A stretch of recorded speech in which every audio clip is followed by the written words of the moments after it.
In the midst of a make-believe world, dive headfirst into the waters of fate. But hold up, is fate really trustworthy? It's like a wild roller coaster that can take you to all sorts of wacky endings based on the choices you make. Yet some smart cookies believe that no matter what path you choose, you'll ultimately end up at the same buffet of conclusions thanks to a so-called life path. One fine day in this quirky world, monsters decided it was their time to shine and invaded the land, sending the populace spiraling into chaos so surreal that some citizens were left hopeless, while others plummeted to the ground in sheer terror. While others were sprinting for their lives from these bizarre creatures that seemed intent on ruining Earth, a group of humans suddenly found themselves in a pickle stuck at a cliff. In that sticky situation, everyone scrambled to hide, but come on a flat surface, there aren't many nooks to tuck yourselves away from monsters. So they dove behind some rocks that scattered the area, and one girl burst into tears, praying to the heavens that the creature wouldn't sniff her out. At that exact moment, as one tear trickled down her chest, the horrific monster popped up right in front of her, guided by the sound that could probably wake the dead. In her last moments, the girl begged for mercy, but the creature she was chatting with was no ordinary soft-hearted human. So the monster did what monsters do. It's in their job description and hidden behind another rock. A boy with sparkling green eyes pondered if this was his encounter with the Phantom Star. This boy's name was John Kai.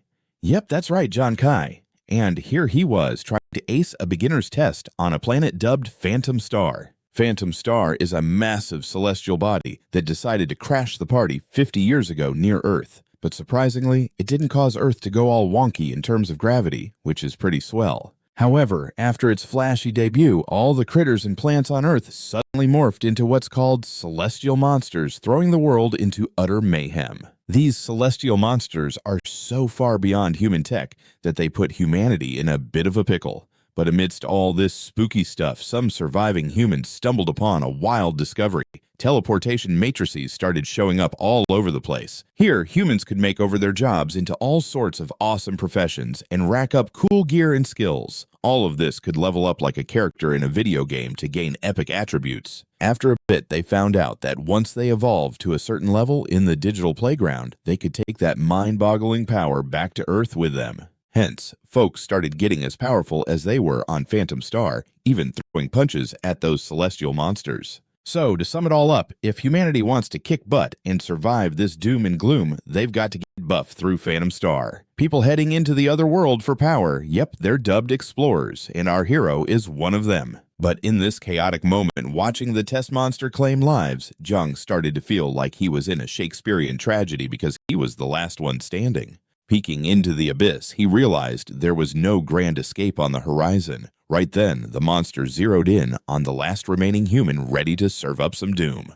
The hero began to regret ever leaving his family behind. He recalled that when he decided to jump into this madness, his sister cheered him on, saying not to worry because the siblings would handle the bills. His sister was a trooper going through a load of nonsense at a young age just to help him reach this Phantom Star shindig, and his older brother was still grinding hard, despite being in the hospital with kidney issues that would only get worse if he didn't come up with the cash for surgery. Just as the monster was about to deliver a final blow, the boy made a choice he would continue fighting for his life. He took off running, thinking that rather than sit still and wait for death, he'd gamble everything for his family. Foxy move right. Luckily, he dodged a fatal hit, but it glanced his shoulder.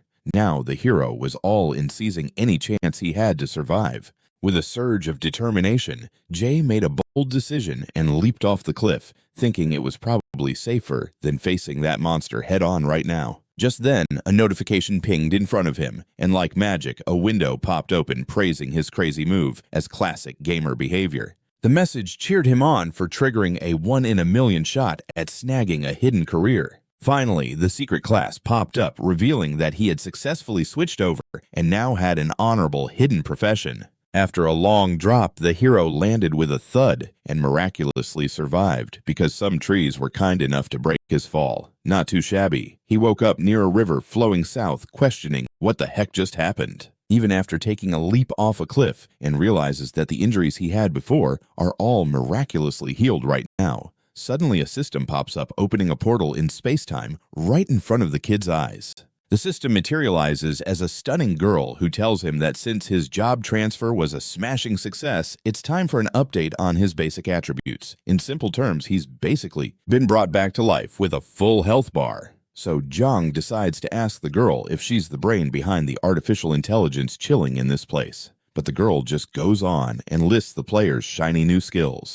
First up, he gets this double talent, which doubles any rewards or punishments. Plus, there's a sneaky 1% chance of triggering a mega double effect, amplifying rewards and punishments tenfold. With this, it's said that since our hero activated this talent, the instant he got it, he's rewarded with another, leaving him totally pumped. Thus, Jong's second talent kicks in, called Super Critical, increasing damage by 200 times, but with just a 1% hit probability. After taking a peek at his status window, our hero realizes that his 4 basic attributes add up to 36 points. He remarks that a normal dude usually hangs around 20 attributes post-job change, so this is clearly because of his double talent. So it dawns on him that while leveling up on the Phantom Star, he's going to snag the equivalent evolution of 2 people for each level he gains. Plus, he's also got that secondary talent, Super Critical, which is worlds apart from the average Joe's critical hit that merely doubles the damage. Even if he only has a 1% shot at landing it, if Jong can ramp up that critical rate, the damage output from his skills later will be downright terrifying. After sizing up his situation, the hero glances ahead and spots a weapon typically wielded by monsters caught up in the river. Originally, Jong planned to switch classes and head to Earth to make some cash, since even the weakest could net him a little dough. But here's the twist. He didn't expect to stumble upon an unexpected job transfer judgment that turned him into a powerful hidden player. While mulling this over, Jong thinks he might quickly gather enough dough for his brother's surgery, thus setting his family up nicely. But he knows that completing the job transfer in the beginner's test is just the tip of the iceberg. There are tougher challenges ahead. For instance, the ultimate goal for every beginner is to finish the first test, which involves reaching the city of Shino in just 7 days. Everyone knows this is going to be a super tough mission, since the test area swarms with monsters, and if death occurs, he'll himself eyes squeezed shut in terror, relying on wild punches charged up with some mysterious energy. This guy is none other than Jong's old buddy Yuan Ju, who, despite having a seemingly epic ability, still can't shake off the fear of battling monsters. Peeking out from behind the tree, our protagonist realizes that the guy getting attacked by the land snakes is his buddy, and instantly thinks about how deadly these beasts are, knowing that a single bite could spell disaster. He yells out to his friend to keep calm and heroically jumps into the scene to rescue him. Upon seeing his old friend come to the battlefield, Yuan wonders why on earth he's there given the current chaos. He continues to wail and pleads with Jong to scram because those snakes are packing some serious attributes and are ridiculously poisonous. It's said that, flabbergasted to see his old friend manage to take down one of the land snakes, but like Jong had figured before heading out, he had planned to use his buddy as a diversion for the snakes and attack them from the shadows. Instincts kicking in, the snakes bare their fangs and come charging at him to munch him whole. Jong's friend, however, shouts to his pal, warning that the snakes have agility that simply outstrips regular humans. Nonetheless, our hero effortlessly avoids all the snake strikes, showcasing all the nimbleness he acquired post-system update. With this, Yuan is even more blown away by his friend's speed and agility. Jong is well aware that his attributes ballooned after the job change, putting him at the level of a 2-level person, which totally eclipses those level 1 snakes. So he tightens his grip on his weapon and tells his friend to keep up the snake charade. Ultimately, after a whole lot of effort, Yuan is left in disbelief because he only managed to distract the snakes for a moment, and before he knows it, they're all wiped out. Jong, on the other hand, glances at the system window, pondering that his profession should lean towards low strength and high agility, but he can also dish out some serious damage. Ultimately, he thinks that the iron spear he grabbed from the human-faced monster might just be the perfect piece of gear to amp up his strength as he navigates through the beginner zone. Once the fight is done, Yuan runs up, squeezing his friend tight and lavishing him with praise for the power he displayed in combat, even as a newbie. In response, the protagonist, the newbie zone.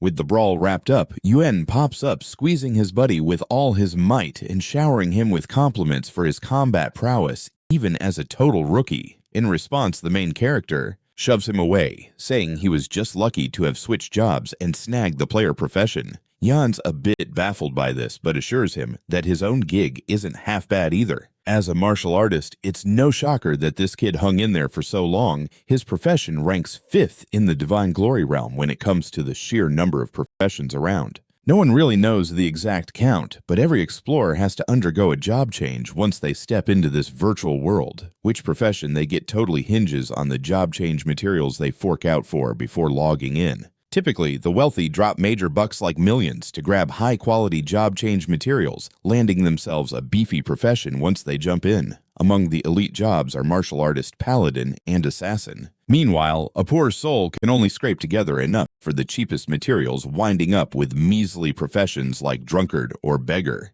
Changing gears, the hero jabs, asking if his buddy went running to a loan shark for that fancy profession, but Jan ducks the question, saying he'll spill the tea later. Over on Phantom Star, anyone can trade their loot in for cash, and our hero plans to use the cash he rakes in to support his family. They've set their sights on snagging the carcass of those slain snakes, because when it comes to items from Phantom Star, like remains and gear, they magically transform into cards that can be exchanged. Based on the recent skirmish, it looks like the player profession packs a stronger punch than the martial artist gig, which is already holding its own in the rankings. A girl seems hopelessly lost in the forest, sparking the hero's curiosity and sending Jan into a panic. Turns out this girl, Sui, is a regular old damsel in distress and begs to join their group for better odds. Zhang outright declines, stating they're struggling to survive solo, so bringing in an extra body would just complicate things. But Sui, near tears, insists she can't be left alone and claims her healing profession could come in handy. She pleads, saying if they run into any more poisonous snakes, she can extract their venom to boost their weapons. With that, the stakes are a little higher, considering the healer class stands among the top 10 high-level professions.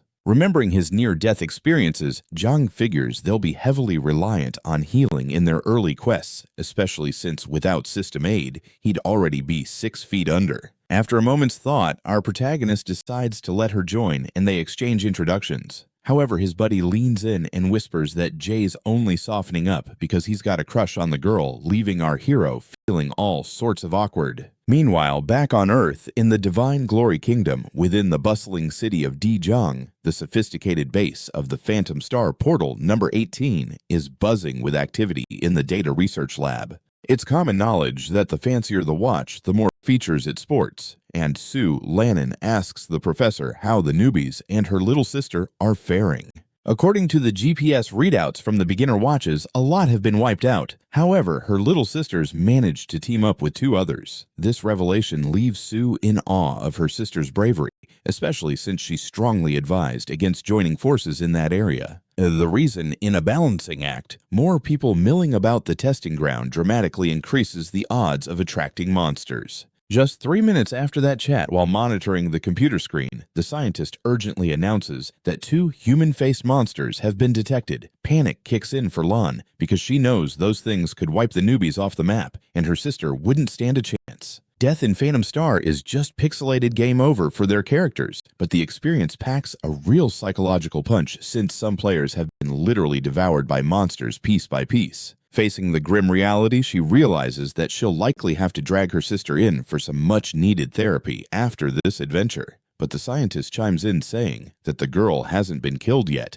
which catches the sister off guard. To everyone's shock, the scientists report that both monsters were eliminated simultaneously. Flipping back to 3 minutes earlier in the virtual world, those monsters were hot on the main group's heels, primed for a bloodbath. Seeing this, everyone bolts for their lives, fully aware that these beasts are unbeatable. Yet the hero glances back and realizes his 2 buddies can't keep up, and if they carry on like this, they'll all be in deep trouble. So he tells Yu and Zhu to keep moving while he slows the monsters down, leaving his friend in a panic. Even though he's worried our hero is dead set on handling this, thinking they'll all end up as monster snacks otherwise. With no other option, he steers his focus to square up for a one-on-one showdown with the monsters. In a flash, he brandishes his weapon and strikes true, piercing one monster right in the chest, earning a painful groan in return. This made in addition to the fact that no one kicked the bucket, the scientists report that both of those human-faced freaks were taken down simultaneously. Rewinding 3 minutes in the simulated world, the monsters made a beeline for the main crew, ready to unleash chaos.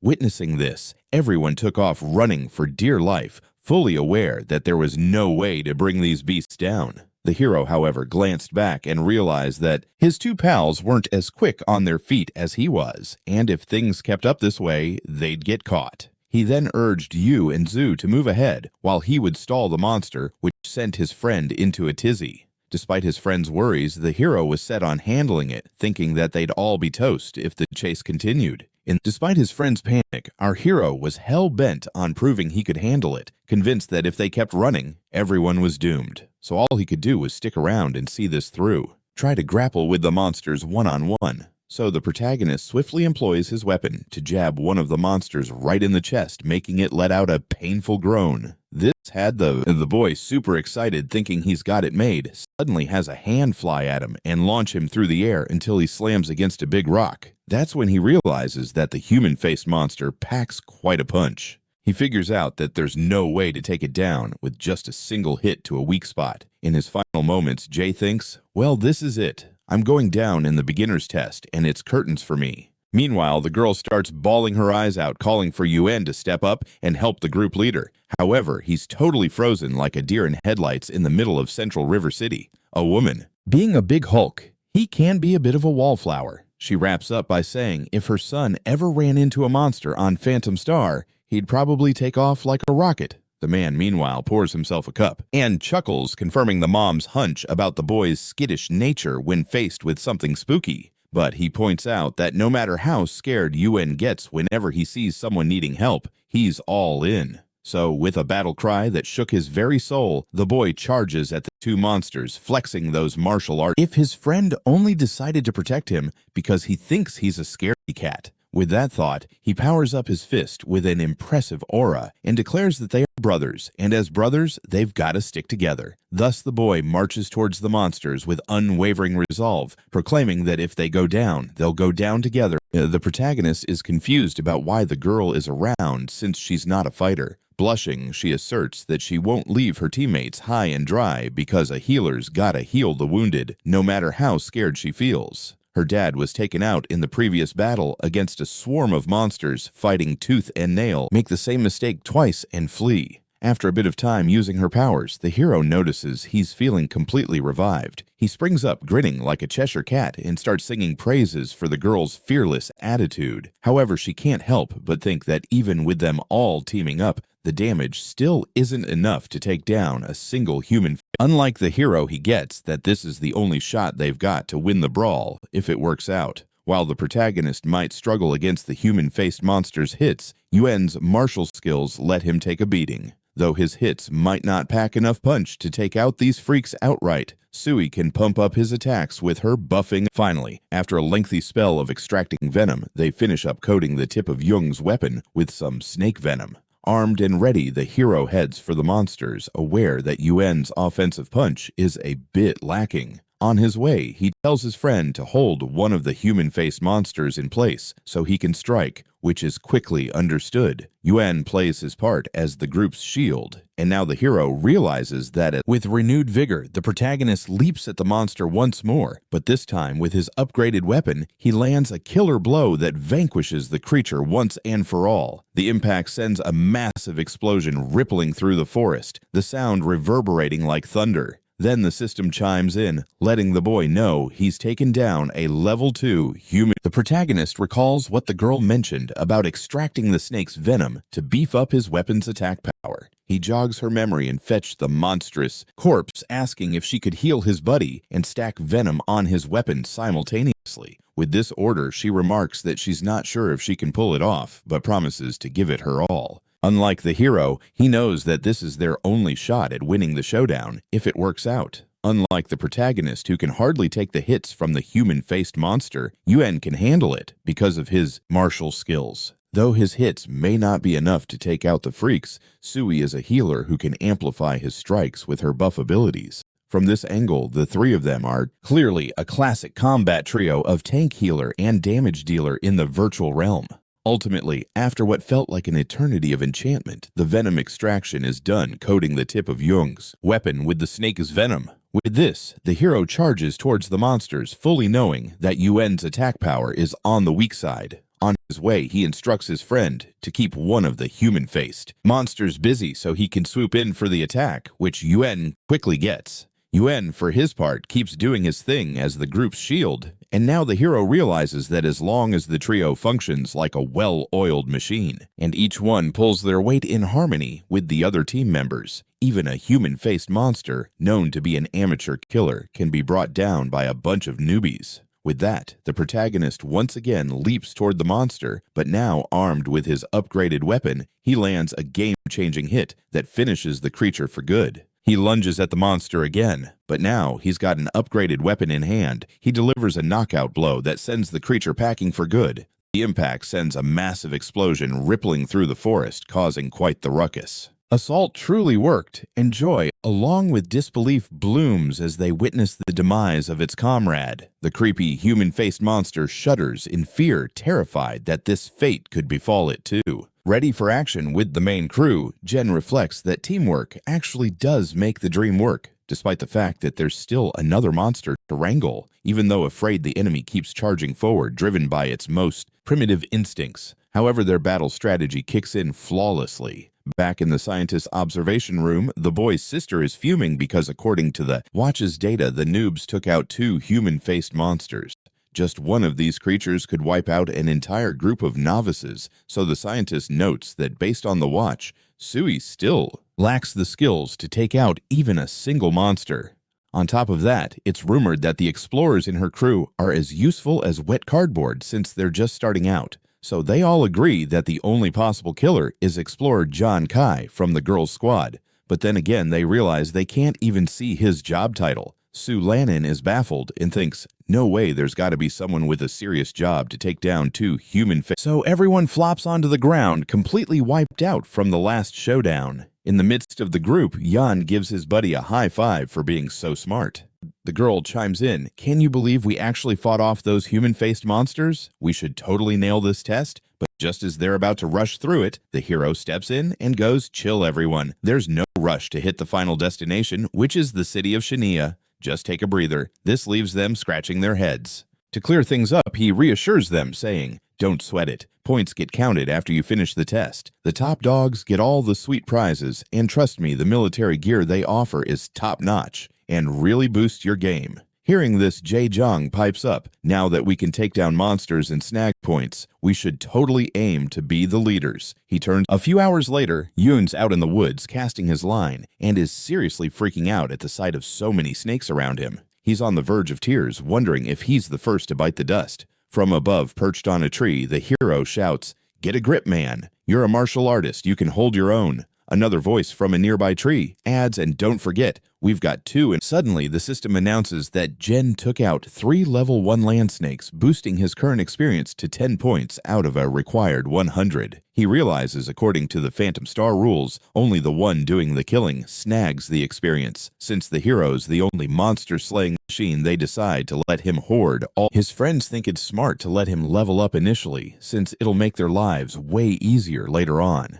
Fast forward one day, and they're still waging war until the next Magal rolls around and the system congratulates the explorer for hitting level 2 and doubling his gains. He's on cloud 9 thinking, I can't believe. The girl gives Jong a thumbs up on his progress, and his friend wants to know what's changed since leveling up. The protagonist shares that he scored 20 attribute points, now rocking 56 in total. He admits, okay, it's not a huge amount, but hey, it's something. To clarify, Jay explains, this is just how my profession rolls. I get to double rewards like UADS, but hey, the punishment's double too. Even if some parts are unclear, the girl senses that this profession is nothing to sneeze at, while Jan's feeling a tad let down because his own class looks kinda lame in comparison. Just then, a rift tears open in space-time, and a girl representing the system pops up announcing, at level 2 players earn an ability, but this lucky hero gets 2 because of his talent. He's over the moon, realizing he's about to score not 1, but 2 professions. His friend is completely blown away because the skills demonstrated by the boy sound unreal. The system lays it out. The first ability is called Phantom Hand, which flings cards and gives a 20% penetration effect on impact. If it's a card, the penetration rockets to 200%, but it burns through mental power at 100%. These long-range abilities are fresh, and although he's clueless on how to use them, The hero figures he's more of a ranged attack kind of player, which suits him just fine. Feeling pumped, he rallies his crew to go farm some monsters for a boatload of experience points, and Jan starts feeling a twinge of jealousy. Flash forward 2 days in the scientist's monitoring room. The chief fills the instructor in on how even after 2 whole days, her sister is still kicking. Lamin quips in remarking that the survival of the novice team shows Zhang has some serious game left. But suddenly a few people burst into the room, and the guard warns opted to let him soak up all the experience first. His group chose to let him level up first, which will pay off big time. This is because as he levels up, he makes it a lot easier to guarantee their safety. 1 day later, the warriors keep battling until the next Magal, and the system congratulates the explorer on reaching level 2. Just 1 day later, the warriors are still at it, battling until the next Magal, and the system gives a nod to the explorer for leveling up to 2 and doubling his loot, so he was feeling pretty good about that. Was stoked to realize that after grinding against land snakes for just 1 day, he hit level 2. With that, the girl congratulates Zhang on his growth, and his buddy asks what stats change after leveling up. In response, the protagonist shares that he gained 20 attribute points, bringing his total to 56 points. He acknowledges that it's not a huge amount. Still, it's more than enough to leave the 2 dudes completely flabbergasted, as that figure isn't exactly standard. With this, Yuan pipes up saying he knows leveling up boosts strength along with physical agility and mental fortitude, but normal people only get 10 attribute points. So he questions how the hero landed 20. Normally, folks get just 10 attribute points, so he's scratching his head, wondering how our hero scored 20. Plus 2, who only racked up 12 points, chimes in that 56 points means you're practically a level 4 explorer. To clarify, Jay jumps in to explain that this is a quirk of his profession, which can double rewards like UADS, but also dish out double punishments. Even without fully grasping this, the girl senses that this is one hefty profession, while Jan feels bummed out because in comparison to him, his class no longer appears so impressive. Jan's a bit bummed because compared to Mr. Overachiever over here, his class feels pretty lame. Suddenly, out of nowhere, a rift in the space-time continuum opens up, and a girl from the system pops in, appears telling him that at level 2, players unlock a new ability. However, due to the hero's special talent, he will receive 2 of them, which makes him ecstatic, realizing that he's about to score not 1, but 2 professions. Skills. In this scenario, the protagonist's buddy is totally blown away because the boy's skills are just too good to be real. The system breaks it down, starting with the first ability dubbed Phantom Hand, which lets those cards go flying, causing a 20% penetration effect upon impact. If the item is a card, that penetration skyrockets by 200%, but watch out, it saps 100% more mental energy. And there's more. The second ability, called Phantom Eye. It boosts both visual range and tracking by 50%. But hey, even the mental power drain doubles while in use, and it's something he can further enhance. These are 2 solid range abilities, and even though he hasn't figured out how to wield them yet, the hero figures the player's perfect for ranged attacks. So feeling stronger, the kid calls his crew to go farm those monsters that drop more experience points, which makes Jan start feeling a tad envious. 2 days down the line, in the scientist's monitoring lair, the head honcho informs the instructor that after 2 whole days, her sister's still kicking. With that, Lamin chimed in that the rookie crew's survival shows that Zhang is a kid who still packs a punch. But just then, some folks crash in, and a guard shouts to everyone nearby that things are about to get real dicey. Word is, the higher-ups caught wind of a foreign invasion trying to crash the novice zone. Their country this time, which turns into a rare full-blown invasion. Then the top honcho of the Central River City District, Wei Ying, struts in, saying they need to hustle and prep for the chaos. Lan, feeling a bit jittery, asks her boss if a mass invasion is actually going down. He gives a nod, confirming that even if the intel turns out to be a bust, they won't let their guard down. The news sends chills down the girl's spine because the invaders are a bunch of ruffians from another country who specialize in taking out novices from other lands to slow down progress. This is tricky since the Phantom Star novice test rules state that advanced players can't swoop in to lend a hand, so they're on their own. However, in Country L, there's an exclusive class that lets local players meddle in the game. They can exploit the invader perk to sneak into novice zones of other countries without worrying about being clobbered in return. Plus, these invaders make it their mission to be as ruthless as possible, with novices from elsewhere giving them gruesome exits. It's all about creating trauma, making sure they don't dare to enter the site again, which totally kills the number of new foreign players. Frustrated, the girl slams her fist on the table, fuming that her sister's resistance is pathetic against these wretched invaders. In response, Wang demands psychological support prep for the novices, since the colossal invasion has already kicked off. So for this novice test, everyone starts to accept that not a soul will survive. Back in Phantom Star, the main crew strolls casually through the woods, hunting for fresh foes to rack up some experience points. But at this moment, the hero feels something rustling in the bushes and spinning around raises his weapon, claiming there's something lurking. Seeing this, Yan questions what his buddy is jabbering about since they've already scouted this spot and found nada. Then Zhang, with a serious expression, declares that the area where enemies hang out is in a far-off region. With that, he gears up and hurls his spear with all his strength towards the suspicious spot.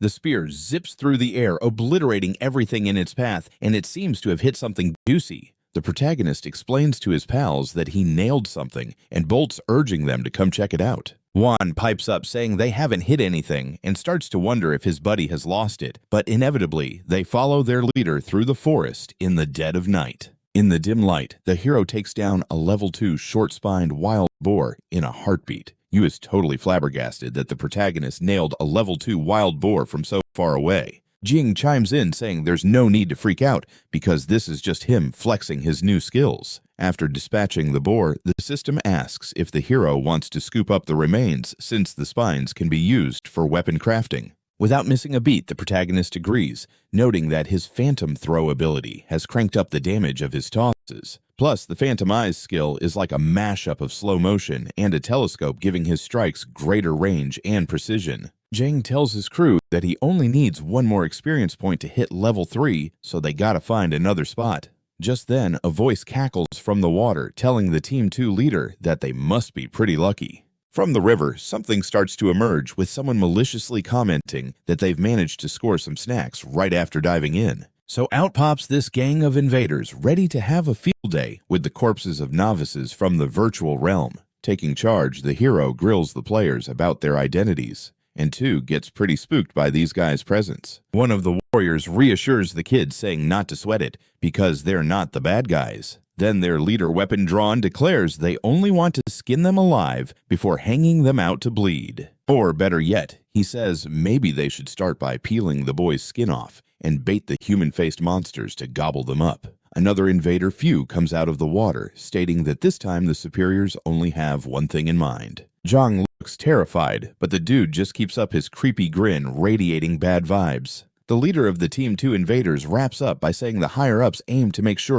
all novices from Glory City bomb their tests. This realization hits the girl in the group like a truck. These men are certainly the invaders here to wipe out the novices in Phantom Star. Instantly, both the hero and his pal are shaking in their boots. Then 2 adds that she's detected all the assassins are at level 3 or higher, with the highest being at level 5. At this moment, the hero's spirits start to sink, seeing that the situation is grim with several warriors, and there's even a level 5 lurking among them. And the group leader shouts to his brothers to commence with the massacre. With that, the hero takes off, leading the charge in battle. He calls out to his teammates to make a run for it, with him suggesting they form a team and scatter for the moment. All the rookies from Glory City are flunking their tests. This reminds the girl in the group that these guys are the invaders rolling into Phantom Star to take out the newbies.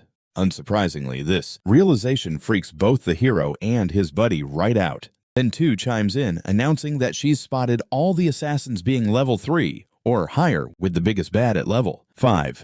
At this point, the hero's feeling pretty bummed, realizing that even though the odds are stacked against him with multiple fighters around, there's a level 5 warrior in the mix. His current skills are only good enough to handle a level 4 explorer at best, so squaring off against a level 5 would be like handing them a one-way ticket to the grave unless he can level up ASAP.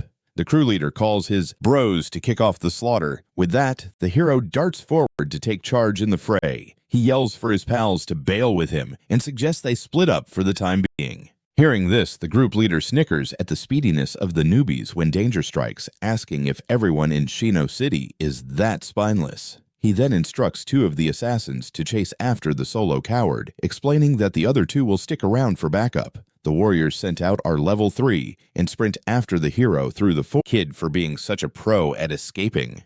They're practically buzzing with excitement, thinking they're about to snag him. Just then, the protagonist flat out disappears from their view, leaving them scratching their heads in confusion among the trees. One of the assassins, feeling cheeky, thinks the boy wants to play hide-and-seek with them, and smugly says he'll chop off the dude's feet once he finds him. Out of nowhere, the hero's weapon whizzes out of the bushes, aimed right at the most cocky assassin. Seeing the blade, the assassin laughs off the boy's attempt to fight back. In the forest, one of the assassins thinks the boy wants to play hide-and-seek, and grins, saying he'll chop off the kid's feet when he finds him. Out of the blue, a rustle from the bushes, fully believing he can block Anis's attack. But then, bam! The spear finds its mark in his chest, launching him backward and leaving his buddy gawking in shock. The impact sends the guy crashing through trees like bowling pins, wreaking havoc on everything in his way. The other assassin yells, wondering why his pal just went flying, and upon checking if he's all right, quickly figures out that the dude is toast. So the hero steps out from behind the trees, having snagged an easy win, and mocks the assassin, asking if this is truly all the might an invader brings to the table. Holding 3 more projectiles between his fingers, he declares that the guy doesn't seem as tough as he thought. The assassin then activates his watch, recalling that the kid standing in front of him is a newbie from Shango, questioning how he managed to take down his level 3 partner. But when he checks the boy's stats, he realizes that the kid's already leveled up, boasting 60 points, despite only being at level 2. But the hero's not in the mood for a chat. He mercilessly hurls his blades at the assassin's body. The assassin drops to his knees, groaning in agony before the very foe he was sent to eliminate. With the fight done, Jang thinks everything went smoothly, claiming his attributes are equal to a level 4 explorer easily dispatching a level 3 invader. Ultimately, the whole splitting up plan was just a scheme by the hero to draw in a handful of enemies and take them out one by one. This is because the kid still needed a bit more experience to hit level 3. From what he learned back on Earth, a swarm of enemies and knock them off one by one because the boy is still lagging a bit in experience to hit level 3. From what he's learned on Earth, if you're an explorer and get taken out, you're done for. There's a chance to snag their watch and loot their experience points. The system announces that Zhang disposed of 2 level 3 explorers, each yielding 100 experience points. So eagerly, the hero agrees to the system's offer and requests to loot the bandits' experience. After pinching 100 points from each assassin, Zhang finally hits level 3, getting a little party for his accomplishment. Now at level 3, the explorer's attributes shoot up significantly, landing him halfway to leveling up once more. His total attributes sit at 76 points, high enough to beat the average for level 5, which is 60. With this gain, the boy grabs the dead bandit's watch and retrieves his weapon lodged in the other guy's body, now strong enough to head back and rescue his friends, unlike the protagonist, who breezed through his battles like a walk in the park. The secondary group is trudging through some serious setbacks. One of the assassins remarks about the martial artist and the medic they stumbled upon, saying he didn't see it coming. I mean, who wouldn't want to bump into top-tier professions in a sketchy place like this? When these big-league careers meet some wide-eyed rookies, they decide to have a little fun by putting them through the ringer. The girl, all frazzled, asks if the group leader is going to make it back. Despite being pretty banged up, Yuanzu reassures her he'll be back, even though he always seems to bolt when the girls start chasing him. But hey, they say when his family or friends are in trouble, he's totally like a superhero. Meanwhile, the assassins are getting all excited about flaying the youngsters. But like a proper hero, our champ bursts out of the forest. Without wasting a second, he slings some wild boar spines, taking out several bandits in one go. The assassins declared they were going to skin the youngsters. But like a true champ, our hero pops out of the woods. Without wasting a second, he chucks some wild boar spines, nailing a bunch of them. Watching the chaos unfold, Y is thrilled, even though deep down he knew his buddy would swoop in for the save. The leader of the enemy crew is frantically shouting, "Who's doing this?" But of course, no one's answering. No matter how hard he squints, he can't spot where the shots are coming from. He's left wondering. He's trying to get a response, but of course it's a total bust. Even squinting really hard, he can't spot his target, so he wonders if Shino landed a new gig that lets him slip into the nooks and crannies. Feeling the heat, the invader knows he's got to bolt before the guy behind him finishes the job. The girl notices the invader's captain hightailing it all tail between legs style. There's no way the hero is letting that guy slip away after putting his brother through the ringer for ages, so he tears after the assassin.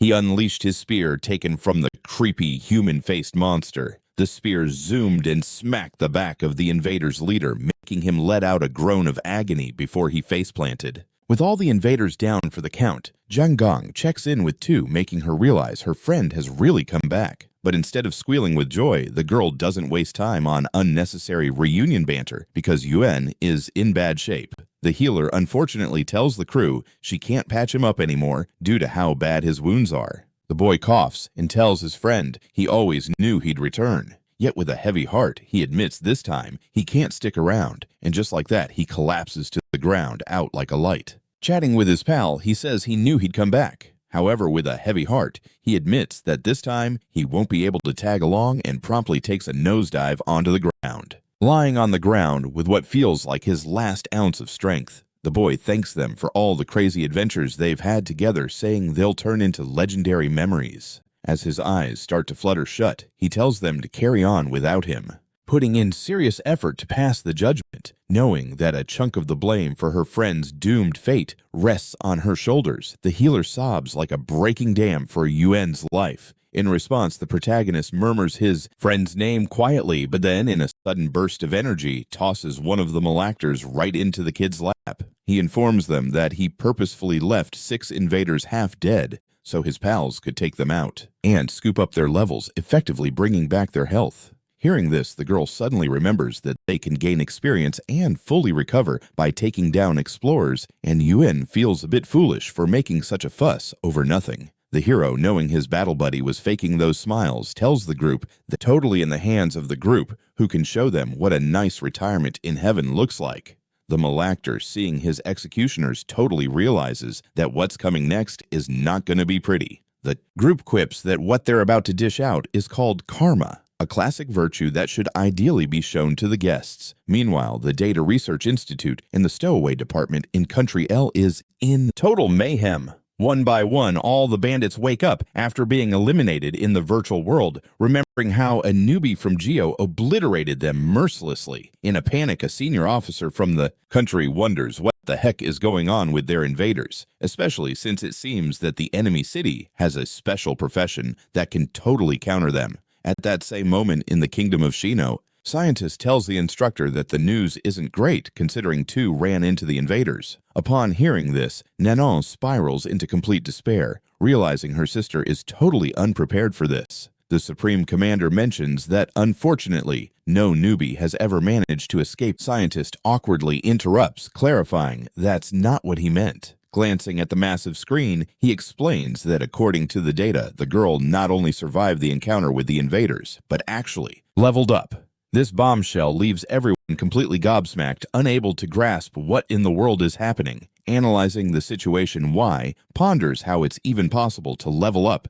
after facing such heavyweights. He speculates that the enemies might have inadvertently helped them hunt down monsters, but the scientist quickly discards that the girl and her crew took down all the invaders themselves. Given how unlikely that sounds, the commander drops his glass of water in shock and bolts upright, startling the instructor. Without wasting a second, he demands 2's team data to be pulled up ASAP. The researcher swiftly displays the group's stats and confirming they all hit at least level 3. In this case, the commander can hardly contain his excitement, as it would be impossible to level up that fast without the group having taken out the invaders. Lan, however, still has her doubts, especially since her sister has a healing profession and the martial artist doesn't pack much punch initially. With that in mind, the only possibility left is that Gen Kai wiped them all out. However, his level and role still remain a mystery to the military. Upon this realization, the scientist announces he finally figured out why they couldn't find the boy's information. It was due to him not having a proper watch. Everyone heading to Phantom Star needs a watch to check their info, but the one the boy uses is some ancient relic that can't even connect to the internet anymore. A watch like that hasn't seen updates in over a decade, leaving the instructor outraged that someone is still using such an outdated piece of tech. Despite the setback, Command Wei finds the researcher to gather all the real-life information about the boy. Back on Phantom Star, Yuan is blown away by the fact that he can normalize his physical state after leveling up. The girl is also pretty impressed with her sudden boost in strength. Yuan on his end announces he's picked up the Earth Profession skill, meaning he can now smack. Profession doesn't throw in the bells and whistles being more practical in the real world. Taking this into consideration, the protagonist's colleague asks him if he can finally take down the invaders, now that he's a higher level than him. At that moment, the hero spills the beans that he's already hit level 4, leaving the boy utterly astonished. They are left in awe, not having the slightest clue how the boy skyrocketed to level 4 so fast, and realize that, says he heard the captain mention they were part of the second team of invaders, so now they've got to track down Group 1. Half a day later, in a forest somewhere in the beginner's zone, several enemy soldiers are strolling around chuckling at their predicament. They chat about how Team 2 got wiped out by newcomers, joking that maybe it's time they call it quits. However, the Team 2 beams that she snagged the doctor's heart, along with her profession skills, boosting her healing power. The protagonist thinks things are going pretty smooth because the medical profession is all about practicality, nothing flashy. With this in mind, his teammate asks if he's finally ready to take down the invaders now that he's leveled up. Suddenly, the hero drops the bomb that he's already hit level 4, leaving the boy gobsmacked. They're all in shock, totally clueless about how he leveled up so fast, and they discover that his total attribute count is 96, putting him in the league of a level 8 explorer. The protagonist explains how while he was running for his life, he took down 2 nasty guys, scoring himself a level 3. And then, when he circled, his total stat is 96, which is like a level 8 explorer. He explains that during his escape, he took out 2 bumbling fools who were tailing him, bumping him up to level 3. Half a day later in a forest somewhere for beginners, several enemy soldiers are wandering around chuckling about their current predicament. They're laughing among themselves about how Team 2 got clobbered by all these newbies, joking that they should just pack it up and go home. But the team, they strolled along cracking jokes about their dilemma. They ribbed each other about how Team 2 bit the dust thanks to the newcomers teasing that they ought to call it quits.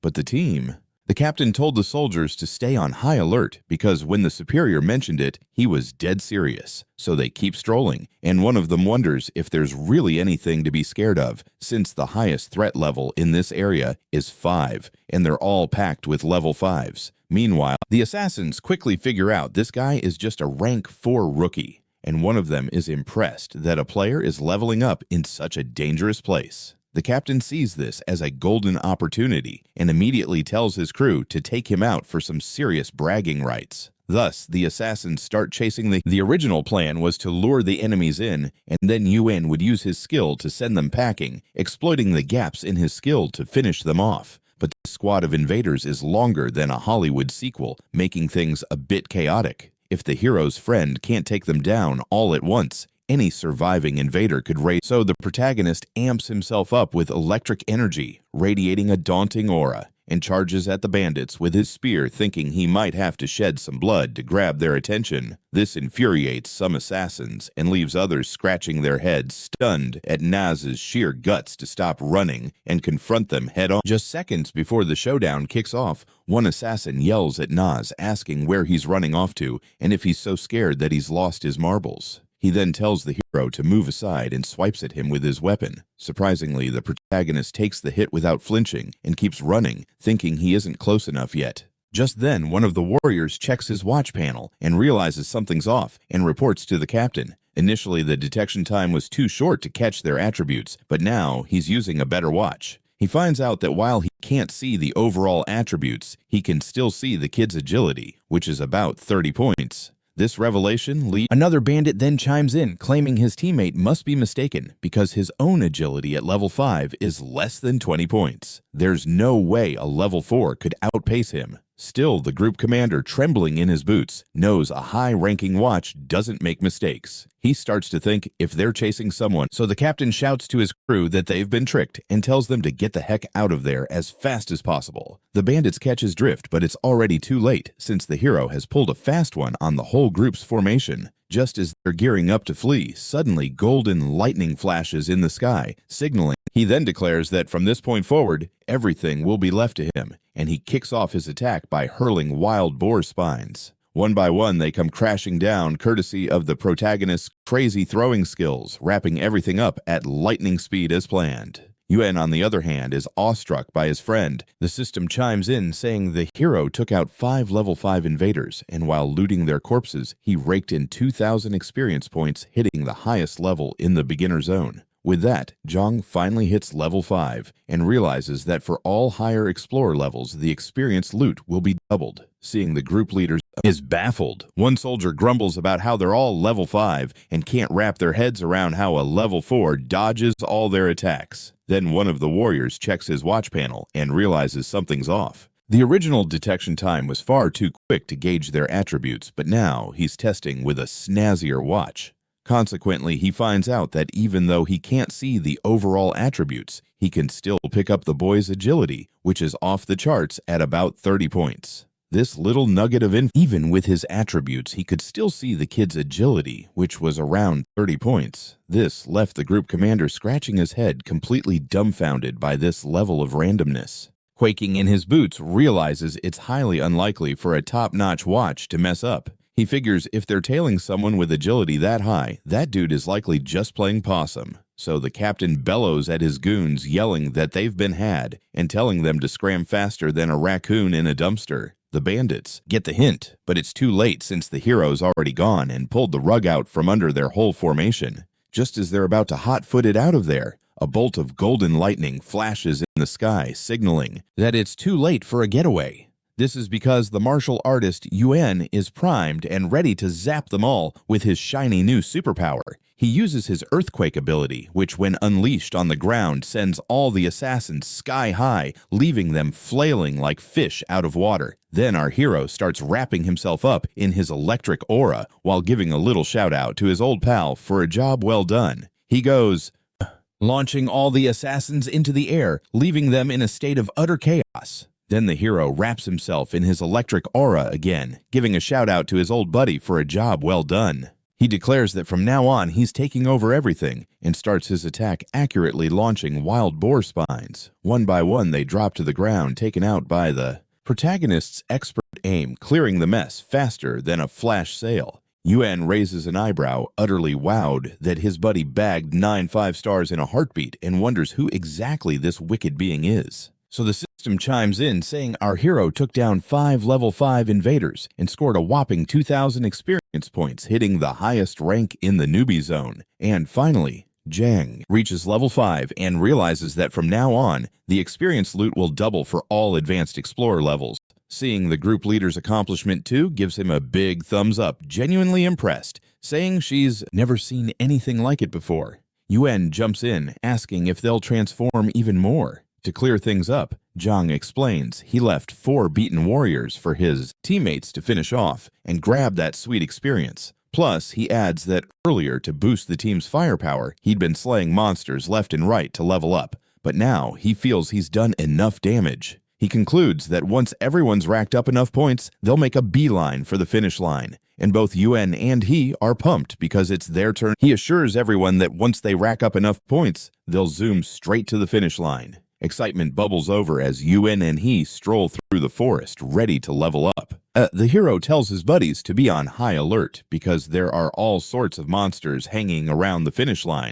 But rumor has it that the closer they get to the end, the scarier the monsters turn into. And there might even be a boss just chilling in the beginner zone. At that moment, the ground starts shaking, a real spine-tingling moment for the crew coming from the direction of the noise. They stumble upon 2 human-faced monsters lying dead, their bodies torn apart like they went through a blender. The girl recognizes the freaky corpses and wonders what on earth could do this to such mutants. Feeling a bit nosy, the hero activates his Phantom Eye concentration power. He spots a peculiar golden light he's seen before, and his curiosity is piqued. Just as he's piecing it together, that creature they were mumbling about shows up and goes for a blast of energy. The poor human has no idea the attack is sneaking up from behind as he continues to fret over what those corpses have been through. Wham! The energy blast zaps both the girl and the hero's childhood friend. After hitting his 2 buddies, the creature zooms in on the protagonist, leaving him more than a little startled. Once he's shaken off the attack, Yuan yells at Zhang to be cautious, because that beast could easily be a one-hit wonder. While all this is going on, the monster takes a bite out of the hero, who's just standing. This leaves the group scratching their heads in confusion. But thanks to his high skill level in the rookie zone, the hero effortlessly captures the beast. Turns out the monster is just a chubby little hamster, and Yuen and I are blown away by how quick the hero was to catch such a speedy critter. But the protagonist scoffs, saying that this little guy isn't fast at all, just a plump rat in his eyes. The hamster gets all fired up about being called slow, insisting it was only nabbed because it wasn't paying attention. Sensing the hamster's bravado, Zhang unexpectedly sets it free to give it another shot. This little rodent gets another chance enveloped in a golden energy aura and spins off in a frenzy, aiming for the novice with a charge. Seeing this, the hero's childhood friend freaks out, asking why he's letting the monster go and reminding him that just one chomp was enough to take out 2 mutants. To show off his current skills, the hero catches the hamster again without breaking a sweat. Then he flings it to the ground, claiming it's way too slow for him to deal with. Zhang begins juggling the hamster from one hand to the other, not giving it a moment to catch its breath or flee. The rest of the crew is left trying to figure out how the heck he got so ridiculously fast. In that instant, the hero proves he's tough enough to make a monster that once took down 2 humans give up. Holding on to the defeated little guy, Doctor jumps in, commenting that it seems the hamster isn't going anywhere anymore, and Yuen is left in shock, questioning how the boy pulled off such a mind-blowing feat. The hero mentions that while he's not sure if this little rat can be tamed into a fighter, he figures it's a good deal to gather up the human-faced beast's remains. He points out that the other group members are almost level 4 and pushes them to hurry up and grab the corpses before moving on to find other monsters. Meanwhile, somewhere else in the woods, a guy strolls along, feeling pretty darn good about reaching the end of the beginner zone. In front of him stands the mission finish line, the magnificent city of Shano. He jumps right into climbing those massive palace steps, making his way to the grand entrance. The gates swing open, and soldiers march out congratulating the newcomer for passing the test and informing him they'll be his guides. Their leader C welcomes the young man as a Phantom Star explorer. However, laying a hand on the explorer's shoulder, he adds that sadly, someone else has already snagged first place. He reassures him that ranking isn't everything, and just passing the judgment is a big deal for a rookie. In response, the explorer realizes he's not the fastest one to arrive, but shows off his inventory to prove his level is high. This gets the soldiers all hyped up, since the rankings are all about points, and with a ton of monster corpses, there could be some serious trading happening. To clarify things, Shadow inquires how the explorer managed to bag so many monsters, to which he just chuckles and brushes it off as nonsense. He goes on claiming he's the second young master of the Hawaiian family and that he'll soon be a top dog in the Xano Guild. He brags about receiving special training before coming to Phantom Star. Hearing this, the soldier realizes which family he's talking about, with Suan being among Shango's top 10 guilds. Warrior Katal gives the boy a shout-out, saying, with all those points, he's one of the top players in the city. HY, however, brushes off the praise, stating that for him, snagging first in the judgment is just a baby step toward his grand aspirations. With a sinister grin, he warns that with more time, the entire Phantom Star is going to belong to him. Meanwhile, deep in the beginner zone, the heroes are still on the hunt for some prey. As all 3 of them walk along, Jan remarks that it's all feeling pretty weird since they haven't run into any monsters in a while. He speculates that maybe the monsters got spooked by the presence of the hamster, who seems to be the favorite among the group. Suddenly, he's about to level up to a high-ranking member of the Xano Guild. He casually mentions he had some special training before coming to Phantom Star. The soldier then puts 2 and 2 together and realizes just who this kid is related to, considering Suan is part of Shango's elite 10 guilds. Warrior Katal gives the kid a pat on the back, saying, with this many points, he's among the best in the city. But Y, with that air of arrogance, doesn't take the compliment at all, claiming that snagging first place in the ranking is just the first step toward his dreams. With a sinister grin, he warns that given enough time, he takes the compliment to heart, because for him, snagging the top spot is just the first stepping stone to achieving his dreams. With a mischievous glint, he warns that from now on, as long as more time is given, the entire Phantom Star will be his domain. Meanwhile, deep in noob territory, the heroes are on the hunt for some level-appropriate prey. As they walk, Yan quips that everything is feeling off, as they haven't run into any monsters for ages. He speculates that the monsters might be hiding because of the infamous hamster whose atmosphere seems weird with no monsters lurking around for a while. He speculates that maybe the hamsters are too popular, scaring the monsters off. Suddenly, a mighty roar echoes through the forest, sending chills down the spines of the entire team. Out of nowhere, razor-sharp claws come into view, and like a poorly timed magic trick, a whole gang of invisible wolves appears. Surrounding the hero like an awkward family reunion, one monster stands out with an intimidating presence, its claws practically radiating power. Meet the boss of the newbie zone, the shadowless Wolf King, ready to unleash some furry fury. Its main goal, wipe out all the humans daring to invade its territory. The hero has a light bulb moment. They stumbled into the boss's backyard, and this pack leader is orchestrating a furry takeover. The explorers quickly find themselves surrounded by the wild wolves. Jan, trembling like a leaf, reminds everyone that the Wolf King is an unkillable beast in the beginner's zone, which is basically a death sentence for anyone who crosses its path. The protagonist grips his weapon, shaking like a maraca, pondering his escape plan.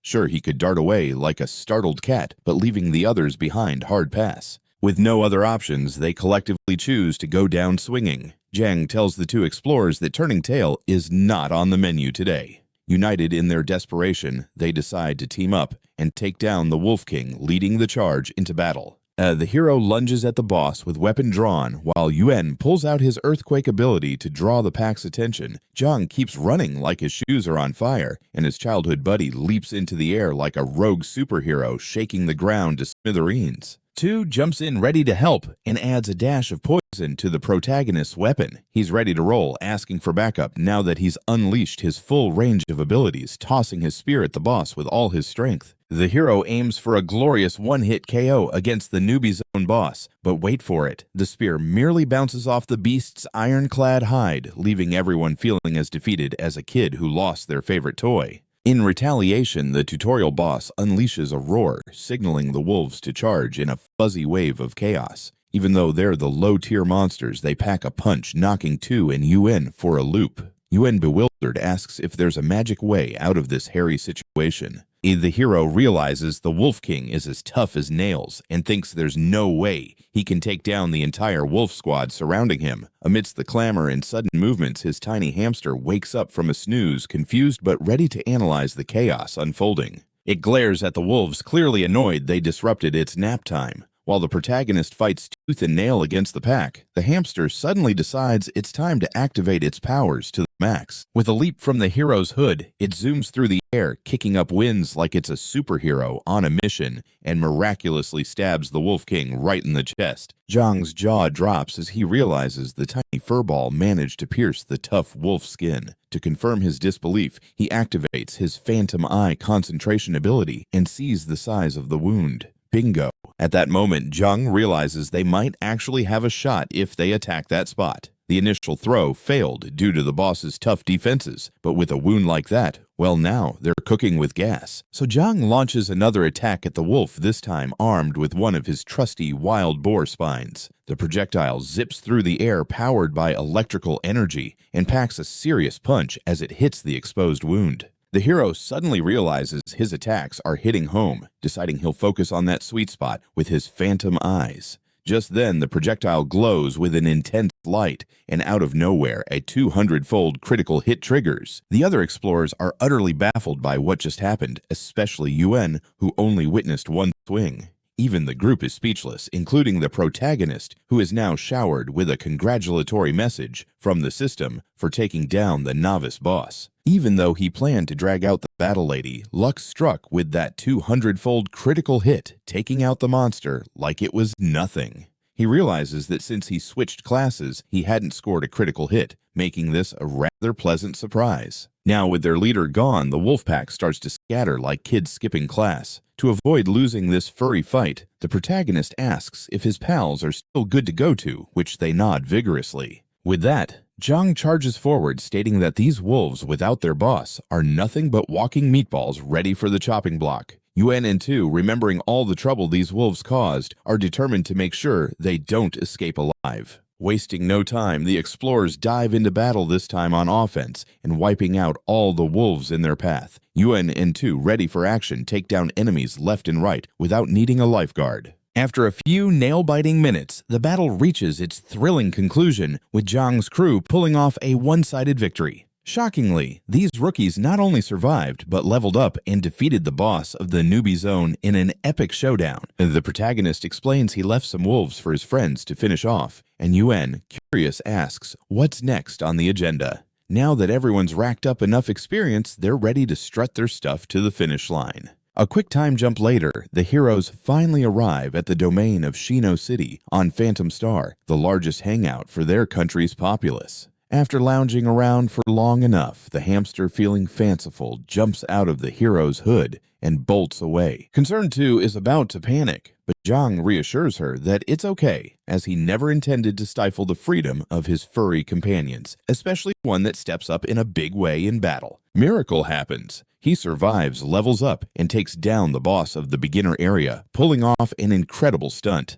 Once again, the hero explains he left some wolves weakened for his buddies to take out, and Yuen eagerly asks what's next. Without any dilly-dallying, with all explorers now sitting on enough experience, the next step is to strut over to the finish line. Fast forward a bit, and voila, the heroes finally set foot in the territory of Shino City on Phantom Star, which is the biggest activity hub for the locals. Even after being a sidekick for what feels like forever, the hamster bursts out of the hero's hood and makes a break for it. Concern 2 looks worried, but Zhang reassures her it's all good, because he never meant to cage the animal's freedom, especially one that's been such a huge help in the epic battle further into the city. The team finally reaches the grand reception hall for the beginner's judgment. The dude SE cheers them on for passing the test, and Zhang nudges for a look at the ranking of the newbies who made it, which is granted without a hitch.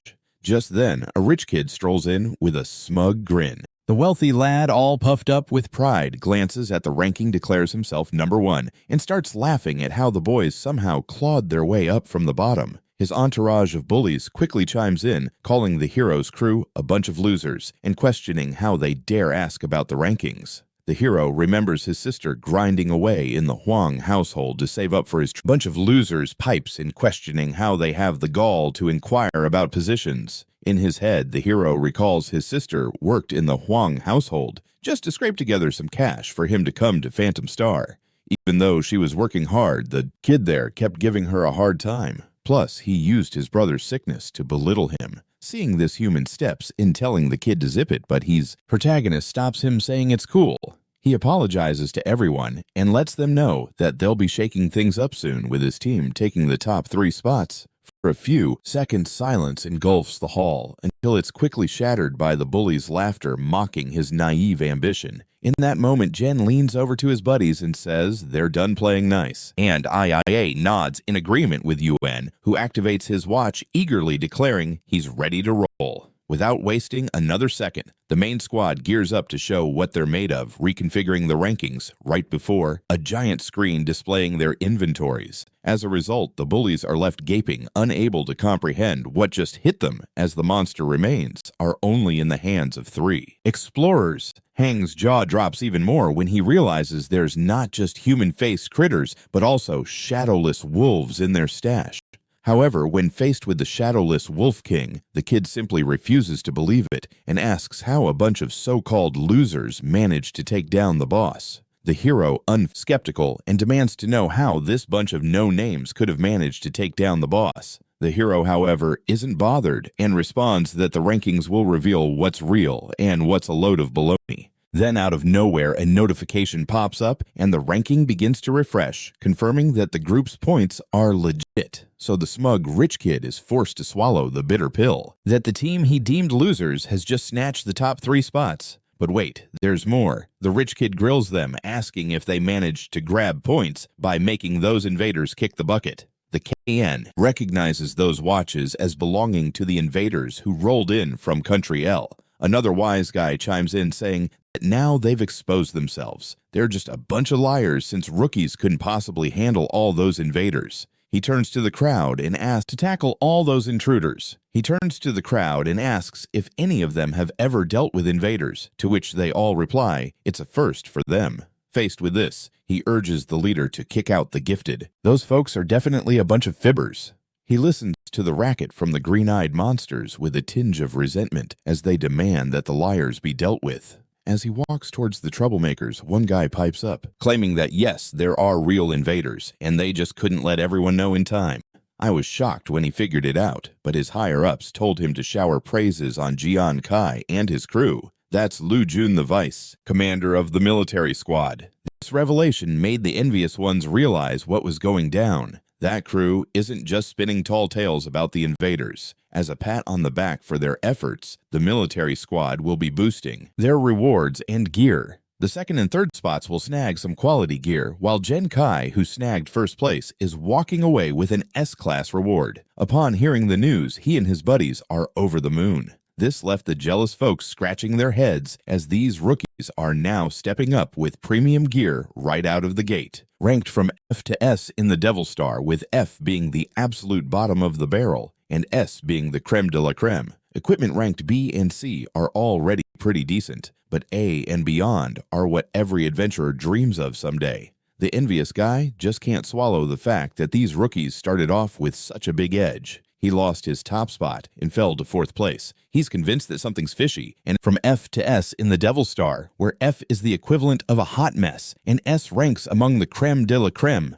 B and C grade gear isn't bad at all, but A and those top-tier items are what every traveler dreams of snagging someday. The jealous one can't stomach the fact that they started out with this leg up, and now he's plummeting to 4th place. He argues something must be fishy, since Zhang came from humble beginnings, and it's simply dreams he wishes to achieve someday. The green-eyed monster can't stand that they got this head start, and because of that, he got knocked down from 1st to 4th place. He insists something must be up, and that Zhang must be from a broke family, so it's impossible for him to outshine him. Zhang told him to chill, because the family things are going to get wild. But the jealous dude is fuming and gets ready to throw down, with Zhang claiming they're just dirt-poor peasants. His sister is a maid, his brother's sick, and he's just a nobody who gets shoved around daily. He shouldn't even think about questioning him. That really ticked off Zhang. Plus, his sister is still a... He deserves every bruise coming his way. That gets Zhang hopping mad. After all, his sister's still slaving away at that guy's place, and he vows to track her down one of these days. He lunged at Zhang, but Jen was way quicker on the draw so fast that the guy looking to take a swing didn't even see it coming.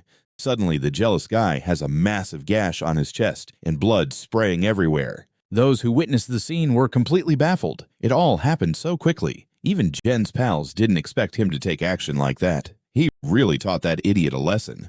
Meanwhile, the vice commander of the military division was asking if he really just attacked Hang Wei. One envious dude, one of the younger guys, remarked that Hang comes from a family that runs one of the top 10 guilds in the country, and still, Zhang took a swing at him. Recovering from the shock, Wang questioned if Zhang realized what the fallout of that move would be, but simply counterattacks when he did. Wang, trying to regain some composure, asks if Zhang knows the fallout of that move, but Zhang brushes him off, declaring that scum like him who tries to bully his family should pay for it, and he won't. Huang realizes that his fear is leading him nowhere fast. The world has become a circus, and family is all he's got, so anyone messing with them better think twice, because he's approaching the kid whose pants are probably weighing him down now. Nobody's making a move. Zhang boldly announces he won't hesitate to throw down if anyone threatens his loved ones, ready to send them straight to the land of memories. Hang screams like a banshee and cries like a toddler. Zhang took that idiot's life, and the system chirps that he can snatch 6 experience points.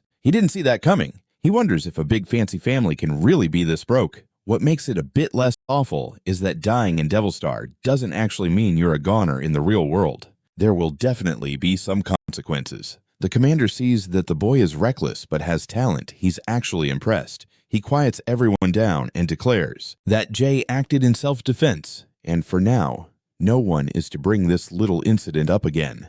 Now the 3 of them should follow him to claim their rewards. Zhang trails behind, and his buddies give him props for being so cool under pressure. They meet with the vice commander, who apologizes for the wait.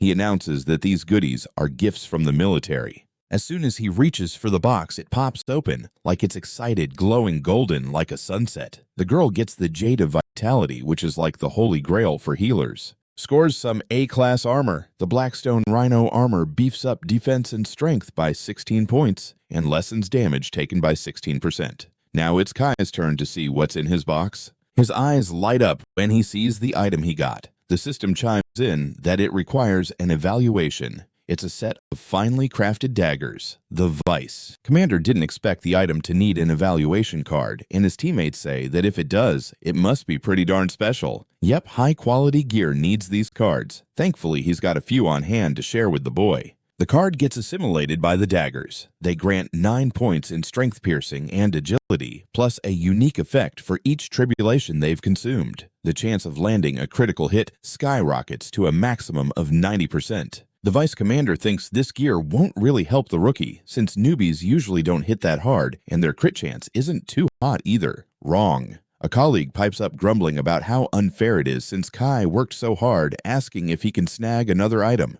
Think the consequences would be too dire. He got lucky. A colleague chimed in about how unfair this was for him begging to know if he could score another item.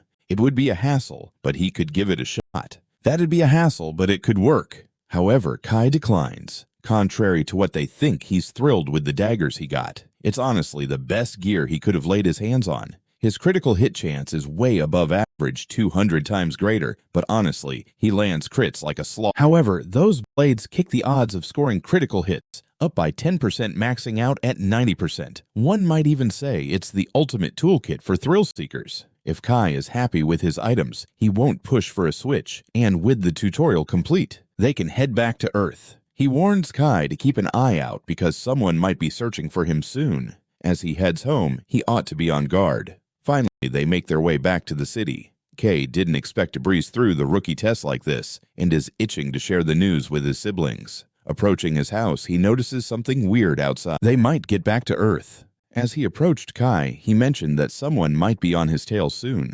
On his way home, he ought to be on the lookout. Finally, after everything, they head back to the city. Kay didn't see himself cruising through the rookie test so smoothly and can't wait to fill his siblings in on all the juicy details. As he nears his house, he stumbles upon something odd hanging out in front of his place. There are fancy cars everywhere, and he wonders if his neighbors won the lottery overnight. Snapping a photo with his phone, he decides to not dwell on it. Arriving home, he announces his presence. He's finally back, and can't wait to spill the beans about his exam.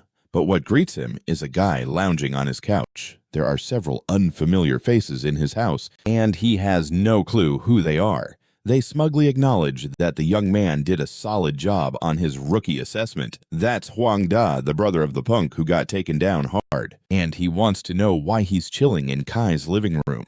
Just as he speaks, he feels a whack to the back of his head. The door swings shut behind him. Now he's pinned down by 2 goons. He mumbles that his little brother needs therapy after their little scuffle, and his family is the one causing chaos, not the other way around. Even if he keeps his brother offline for a month, he could keep Kai offline forever. His bat is almost... As they scramble to regain their balance, they want to know who dared to butt in. The man tells them he warned Kai to be cautious about his return home and chastises the goons. He questions why they didn't take his advice seriously. The woman accompanying him presents a document and commands them to stay put. "It's cars parked there, buddy." He questioned why he didn't take this hint seriously. The woman who came along with him whipped out some paperwork and ordered them to freeze, as it's a military situation. That old dude is the Supreme. They're after Kai, and they just stepped on the toes of someone they should have never messed with.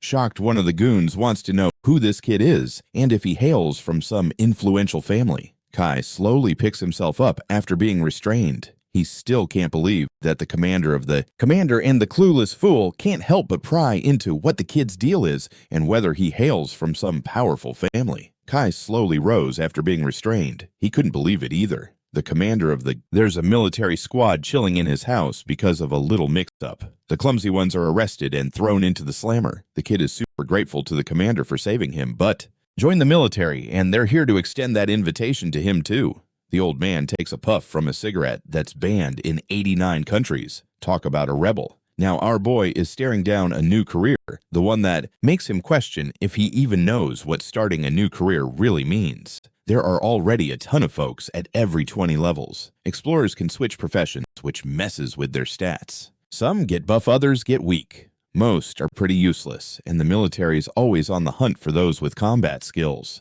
Lucky for him, it seems he's got some serious potential. The lady strides over. She's here to find out if he's down to join the military and kick off a new gig. But don't worry, they're not here to twist his arm. They did their homework on his family's situation. But if he hops on board, they'll cover his brother's medical bills and promise to keep his family safe. That's one sweet deal making think twice. As they're about to leave, they tell him to mull it over. If he's in, he should hit them up tomorrow. Just chat with the lady. He watches them walk away, and then he politely declines their offer. This decision leaves both of them stunned. He knows joining them is a no-brainer, especially if he's got a new combat-ready gig. But he's holding something new and reminds them about that drunkard profession that blew up when the military poked into it with their help. The drunkard got famous for a bit, but when they realized he was just a lush, they ditched him, and now he's a complete mess. He's not one to lean on anyone else. He's got to take care of himself. The woman insists that's not the point, saying humanity's in need, and his new profession could make a difference. But the boy just wants to ensure his family's safety, no heroics for him.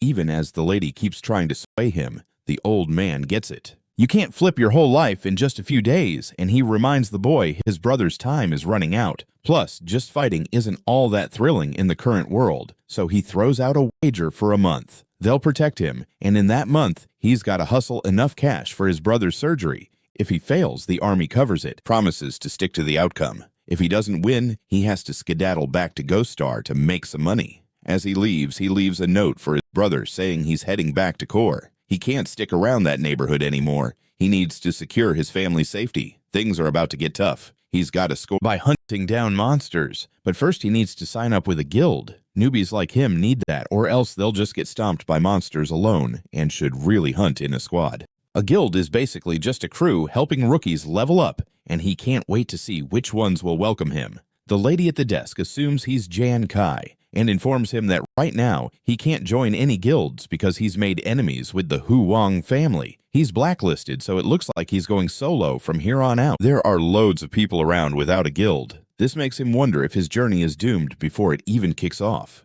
Someone asks if he's lost on where to hunt monsters. She can read fortunes and knows just the spot for 100 coins. This is Juan, level 29. Even then, he stares, almost sweetening the deal with a free reading. Because what's a freebie worth it, right? He thinks maybe it wouldn't hurt to become a little superstitious. Trying to shove that thought aside, the girl says, "Let's treat it as a test."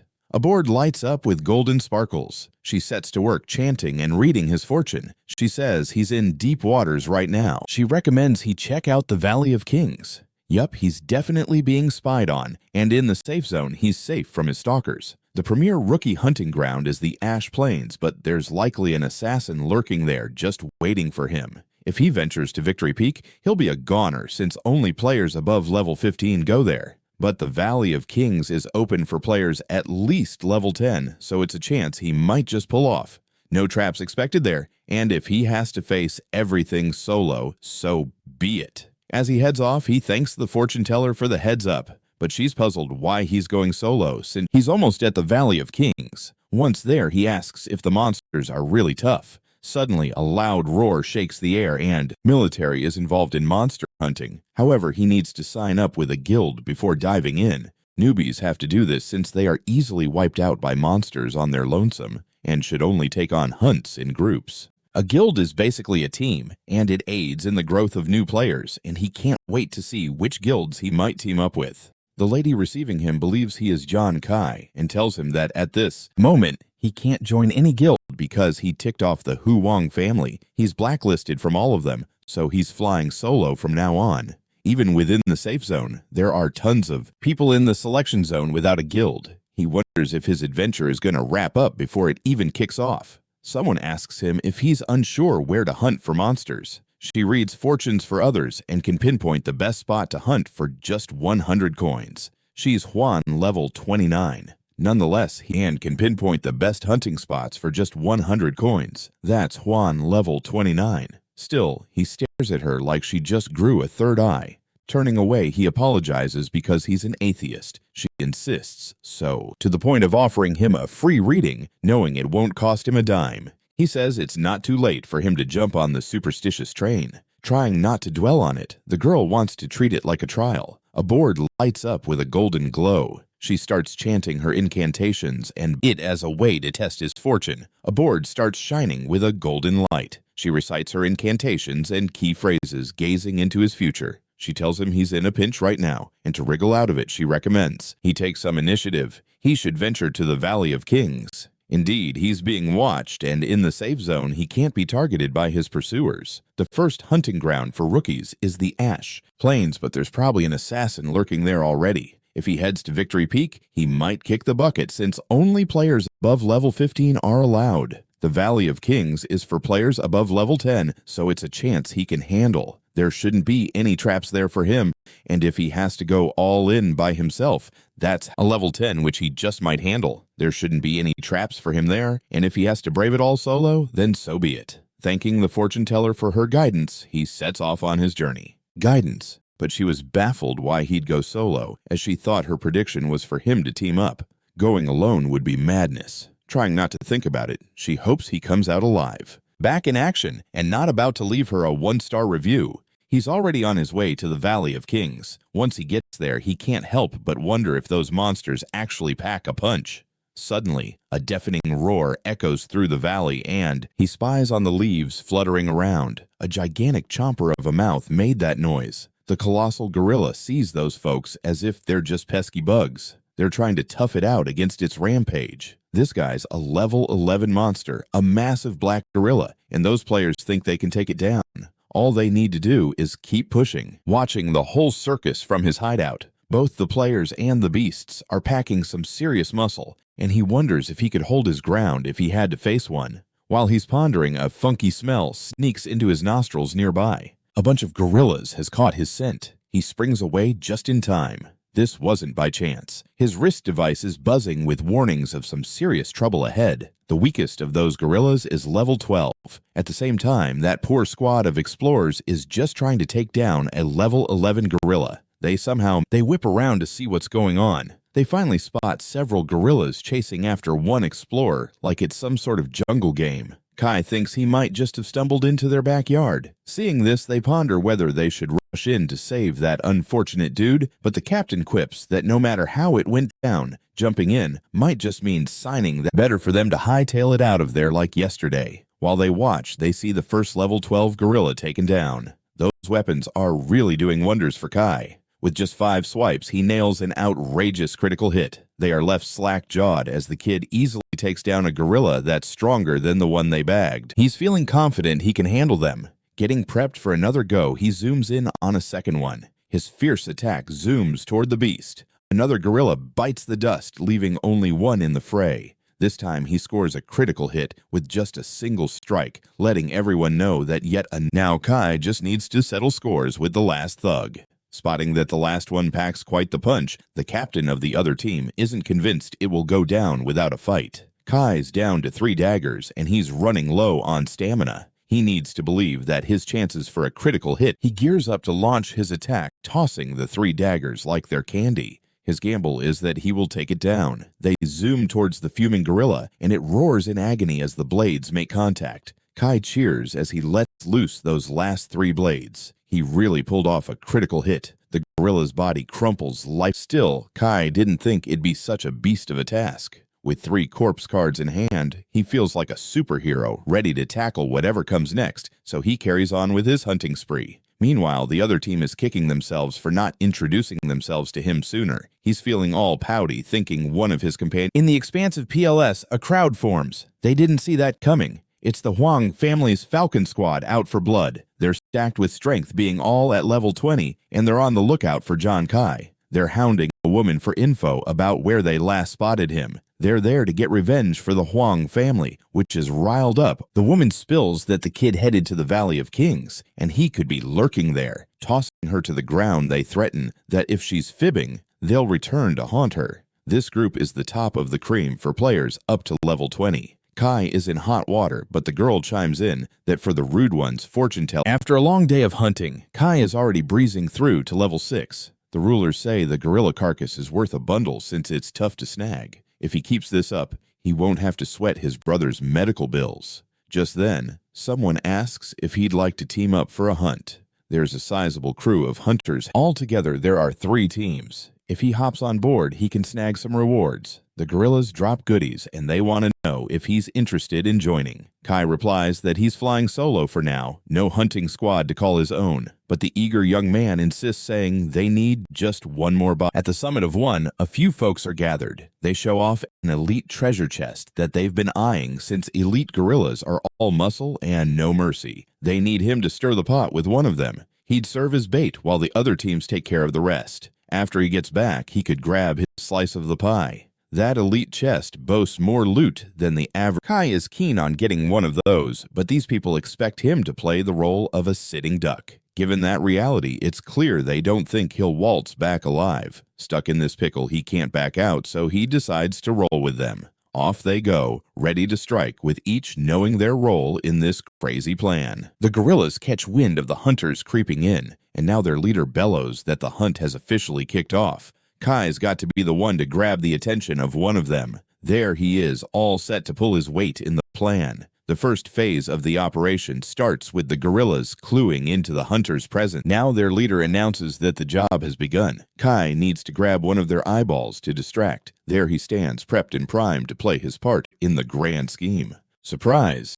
The last thing they expected was to see all those people hanging out there. It's the Huang family's Falcon Squad. And trust me, these guys are no rookies. They're all at the level of 20, which is basically superhero status. And they are anxiously waiting for John Kai to make his grand entrance. They start pressuring a lady, demanding to know the last place she spotted him. They're ready to settle the score for the Huang family, insulted by some trash named John Kai. The lady chimes in, saying that the kid's off to the Valley of Kings and can probably be found frolicking there. As they throw her to the ground, they threaten that if she's lying, they'll come back to give her an attitude adjustment. That's the best crew the Huang family has for players under level 20. Kai is in deep trouble, but the girl smirks, claiming that fortune tellers just don't give straight answers to rude folks, and she totally faked her reading. Their little visit to Kai is going to be anything but uplifting. Honestly, they're practically setting themselves up for a one-way ticket to do. A gorilla's body is worth a boatload of cash since it's a pain to snag one. If he keeps this up, his brother's medical bills will be a piece of cake. Lost in thought, someone pops the question about whether he wants to join their hunting party. The place is crawling with hunters. They've got 3 teams in total. If he hops on board, he can snag some sweet loot. So they want to know if he's interested in signing up. Kai tells them that he's a lone wolf and hasn't found a hunting team yet. Yet the young guy insists they just need one more member to proceed. The Valley of Kings is a sight to behold with all its peaks. Atop one, there's a crew huddled together, eyes glued to an elite treasure chest of those beasts. He would be the bait, while the other 3 teams swoop in on the rest of the gorillas. When he comes back lucky, he'll get his cut of the prize. That elite chest is stuffed with more goodies than what you'd find from those monsters. Kai's got to get his hands on one of those, and these folks want him to do it solo. It's obvious they don't think he'll make it back in one piece. But hey, since he's already neck-deep in this situation, he figures he might as well join the fun. So off they go to launch their plan, each aware of their role. The gorillas catch wind into the Valley of Kings is bouncing with peaks. Up on one, there's a gathering of folks. They're pointing out that down below lies an elite treasure chest they've been eyeing since elite. Gorillas pack a serious punch. They need him to be the distraction for one of them. He'll be bait for one of the gorillas, while the other 3 teams tackle the rest. Once he returns, he'll snag his share of the loot. This elite chest is packed with more goodies than what you'd find in monsters. Kai needs to snag one of those, and these folks want him to be the bait solo. Given the situation, it's clear they don't expect him to waltz back alive. Since he's all in, he can't flake out now and decides to roll with them. So they dive into the attack, each clear on their roles in the plan. The gorillas catch wind of the hunter's approach. Their leader calls out, signaling that the show is about to kick off. Kai is on deck, all set to play his part in the grand scheme. The moment phase of the operation is underway, and the gorillas have spotted the approaching hunters. Their leader yells for everyone to get to work. Kai needs to distract one of them. He's all set to do his thing in this operation, the opening act. So the gorilla gets a taste of KY's antics, grabbing its attention and dragging it away from the gang.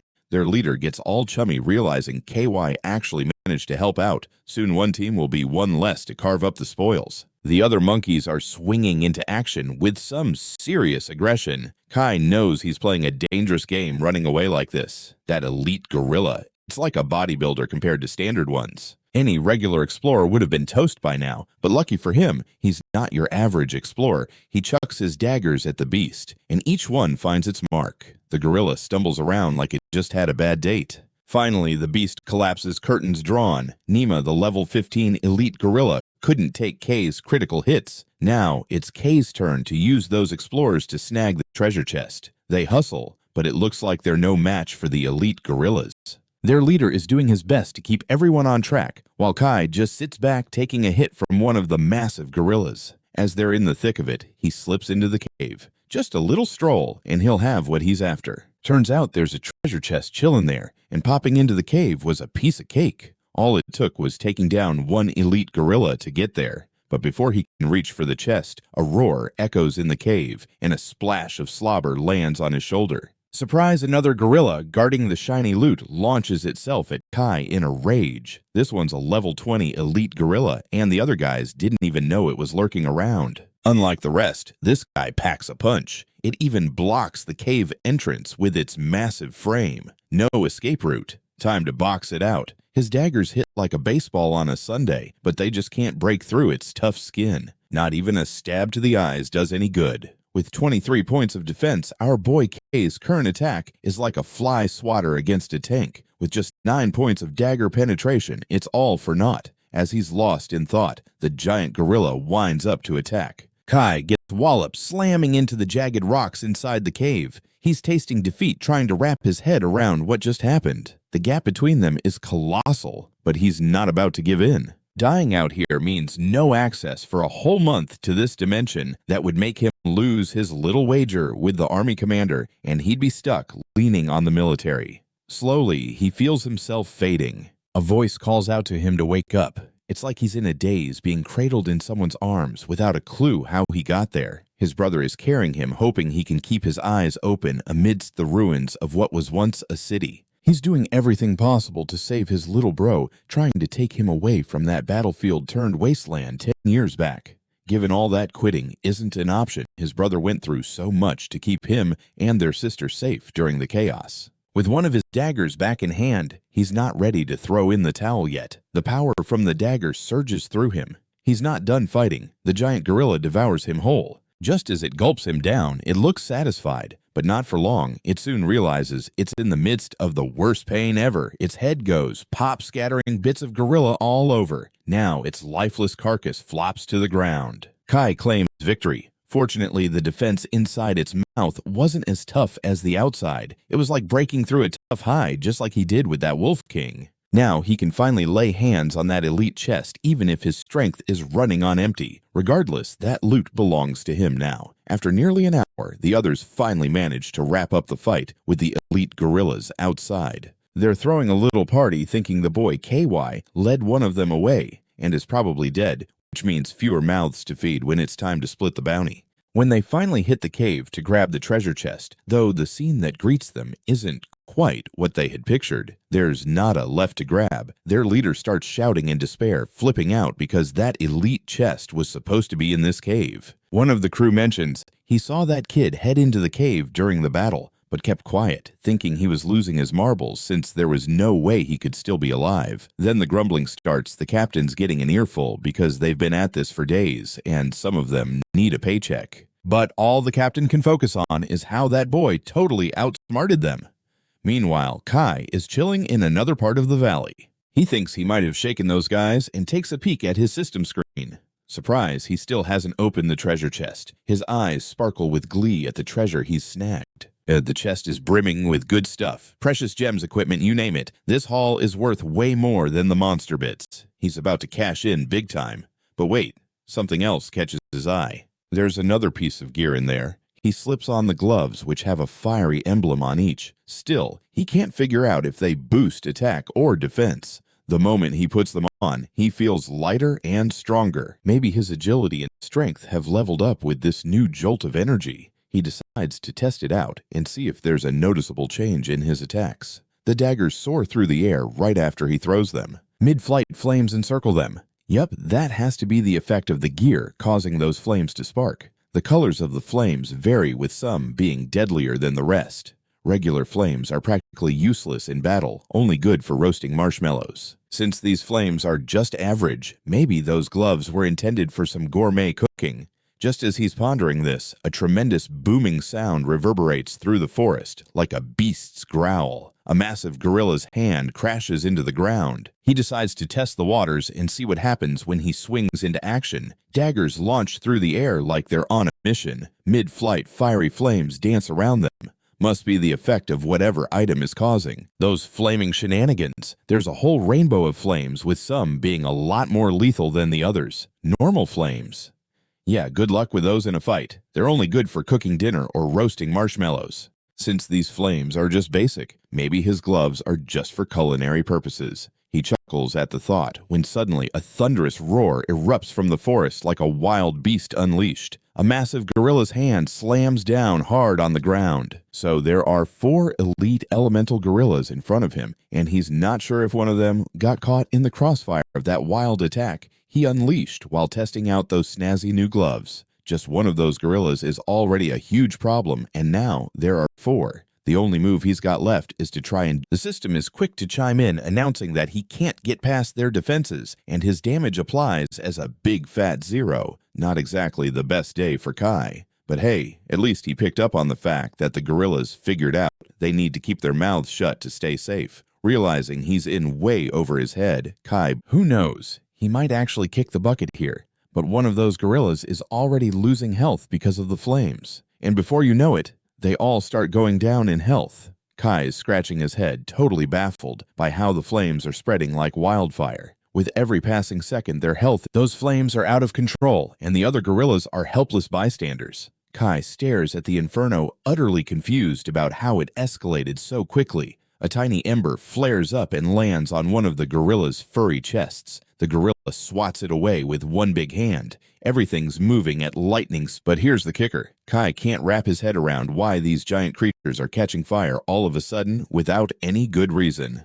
Then, poof, the flames die down, unveiling the charred remains of those 4 freakishly massive creatures. Meanwhile, Kai realizes that the fire damage skyrockets. The damage has multiplied 200-fold. Those gloves are definitely packing some serious heat. With this power, he can dish out 2,000 points of fire damage every single second, perfect for roasting giant flocks of enemies. No need to stress about getting through their defenses anymore. That flaming magic left those gorillas reeling easily, though it was the darkest night ever, even though it felt like fireworks lit the skies. No one has ever shown up to toast them like dried-up bushes. The only option they have against that blazing fire is to run for their lives, while Kai calmly strolls through the valley like he's on a casual Sunday walk. Within a 10-mile radius, there's nothing left for any other explorer to scavenge. By dawn on the second day, the valley is blanketed in ashes. Kai hit the jackpot. Taking down a bunch of gorillas catapulted him to level 5.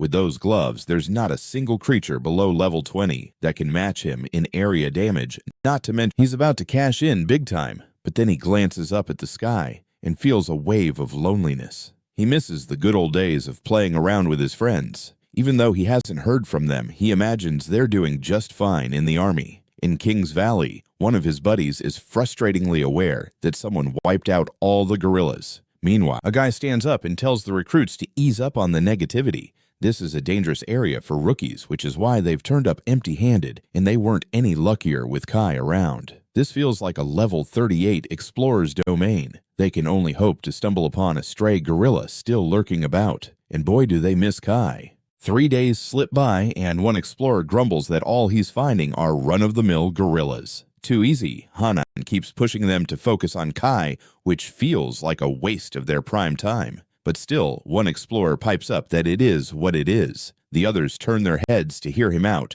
remembering a few days ago when they witnessed someone. That was some impressive stuff, but the cocky explorer snickers, thinking it must have been quite the feat for low-level explorers like them. So the young dude decides not to bother responding. As he holds up a picture of Kai, the arrogant one wants to know if anyone spotted this dude wandering around the valley. They all say it was definitely the guy they saw, but then they add, he's just a level 5 rookie, which they think is a joke. This dude basically badmouthed his throne to the ground. Since they're skeptical, they vow to deal with him the moment they spot him. And lo and behold, they catch sight of him exiting King's Valley. The cocky explorer gets fired up. Kai, wasting no time, he takes off. It's showtime for them to complete their mission. For several days, Kai's fan club can't help but feel pity for those bumbling fools. At the valley's edge, a crowd gathers, whining that there are no more gorillas left. A few mention that a fire took them all out, as if a single person could pull that off. Now, Kai has leveled up to level 10 after showcasing his expert gorilla hunting skills and managed to snag 19 elite treasure chests. From a distance, someone shouts his name, telling him to halt. Kai turns to see who's calling. Surprise, surprise, it's the gang of goofballs out to take him down. The locals murmur among themselves, wondering what Kai did to get on the bad side of the infamous Hawaiian Falcon Squad. Eyeing them, he asks if they really are sent by the Huang family. Drawing his sword, the cocky one retorts that he must have forgotten whom he stepped on during a... Man, he's really raking in the cash here. Looking up at the sky, he feels a wave of loneliness wash over him. He misses those days of goofing around with his buddies. Even though he has no clue how they're faring now, he's sure they're doing fine in the army. Meanwhile, in the Valley of Kings, his pal is in a bad mood because someone's wiped out all the gorillas in sight. At the same time, his gal pal Mrs. K was lending a hand like he used to for them in seeking and defeating monsters. A fellow addresses the rookie recruits, urging them not to speak in a downer tone. It's a treacherous zone for newbies, hence they haven't come across anything. Even with Kai around, it'd still be a gamble. It's like asking is a bit tense. In the Valley of Kings, his buddy is pulling his hair out because someone's gone and wiped out every last gorilla in sight. All the while, his girl pal Mrs. K lends a helping hand, as he used to guide them in hunting down monsters and kicking their butts. A man addresses the recruits, urging them not to spread discouragement. This area is no cupcake walk for newbies, which is exactly why they've come up empty. And even with Kai, it could still be a bit of a gamble. This is like some 38-level adventurer stuff. All they had left to do was hunt for a gorilla that hadn't hit the road yet. Still, they really miss Kai. 3 days have gone by, and one explorer grumbles that all he can find are the regular gorillas. Boring. It's too easy for them. And Hanan had them chasing after Kai, wasting both time and talent. A wise guy pipes up that, hey, it is what it is. The others turn to him as if he'd just recited ancient wisdom, but a few days back, they saw someone take down 3 gorillas like it was a walk in the park. You would have thought they saw a unicorn. It was surreal. But some arrogant dude scoffs and says for low-level explorers like them, that must have been a real showstopper. The young man just rolls his eyes and doesn't bother arguing back. With a picture of Kai, the arrogant one asks if they've spotted that. One of them says that it is what it is. The others perk up to hear him, and just a few days ago they watched someone take down 3 gorillas, like it was a stroll in the park. It was mind-blowing, but the cocky guy snickers that for low-level explorers like them, that's gotta be a sight to see. So the young man just rolls his eyes and isn't even bothered to reply. With a photo of Kai, the cocky guy wants to know if they've spotted that superhero anywhere in the valley. They confirm that yes, that's the person they saw demolishing 3 gorillas all by himself. They mention he's just a level 5 newbie, which has to be a joke.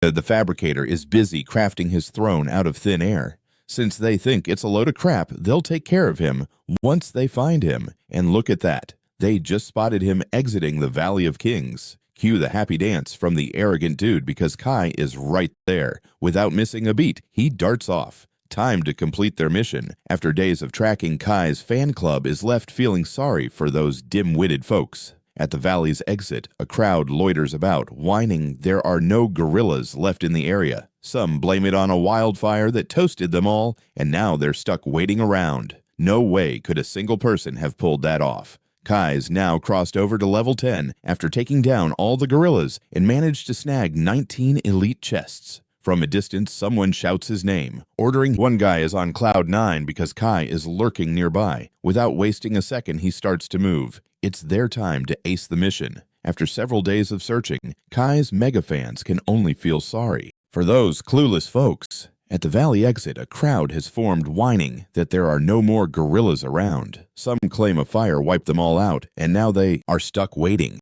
It's not like a single person pulled off that miracle.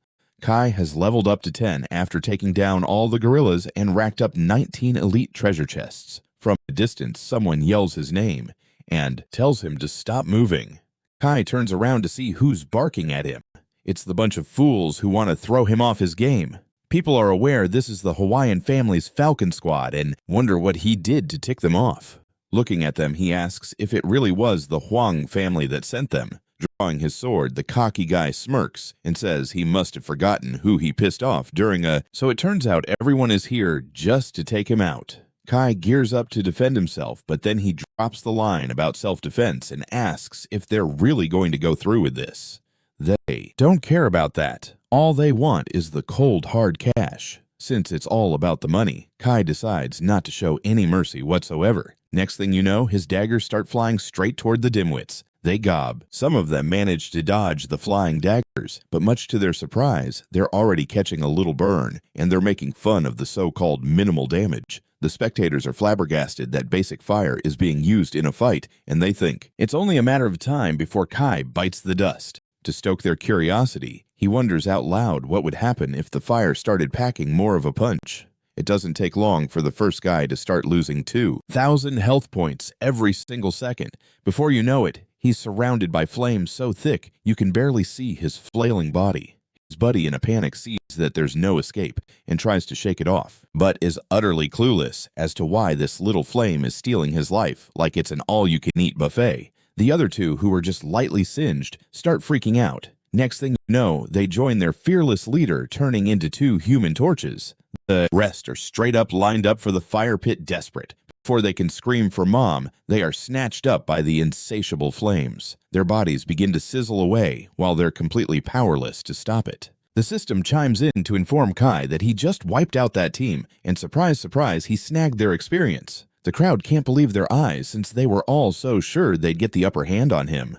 Kai happily accepts it. He glances at the charred remains of those who wanted him gone. The onlookers are utterly stunned that faced with this spectacle, they are just itching to know more about this dangerous dude. But one of them can't quite get a clear read on Kai's stats. Finally, it clicks. Maybe he's a super talented fire mage who's using gear to stop others from checking out his stats.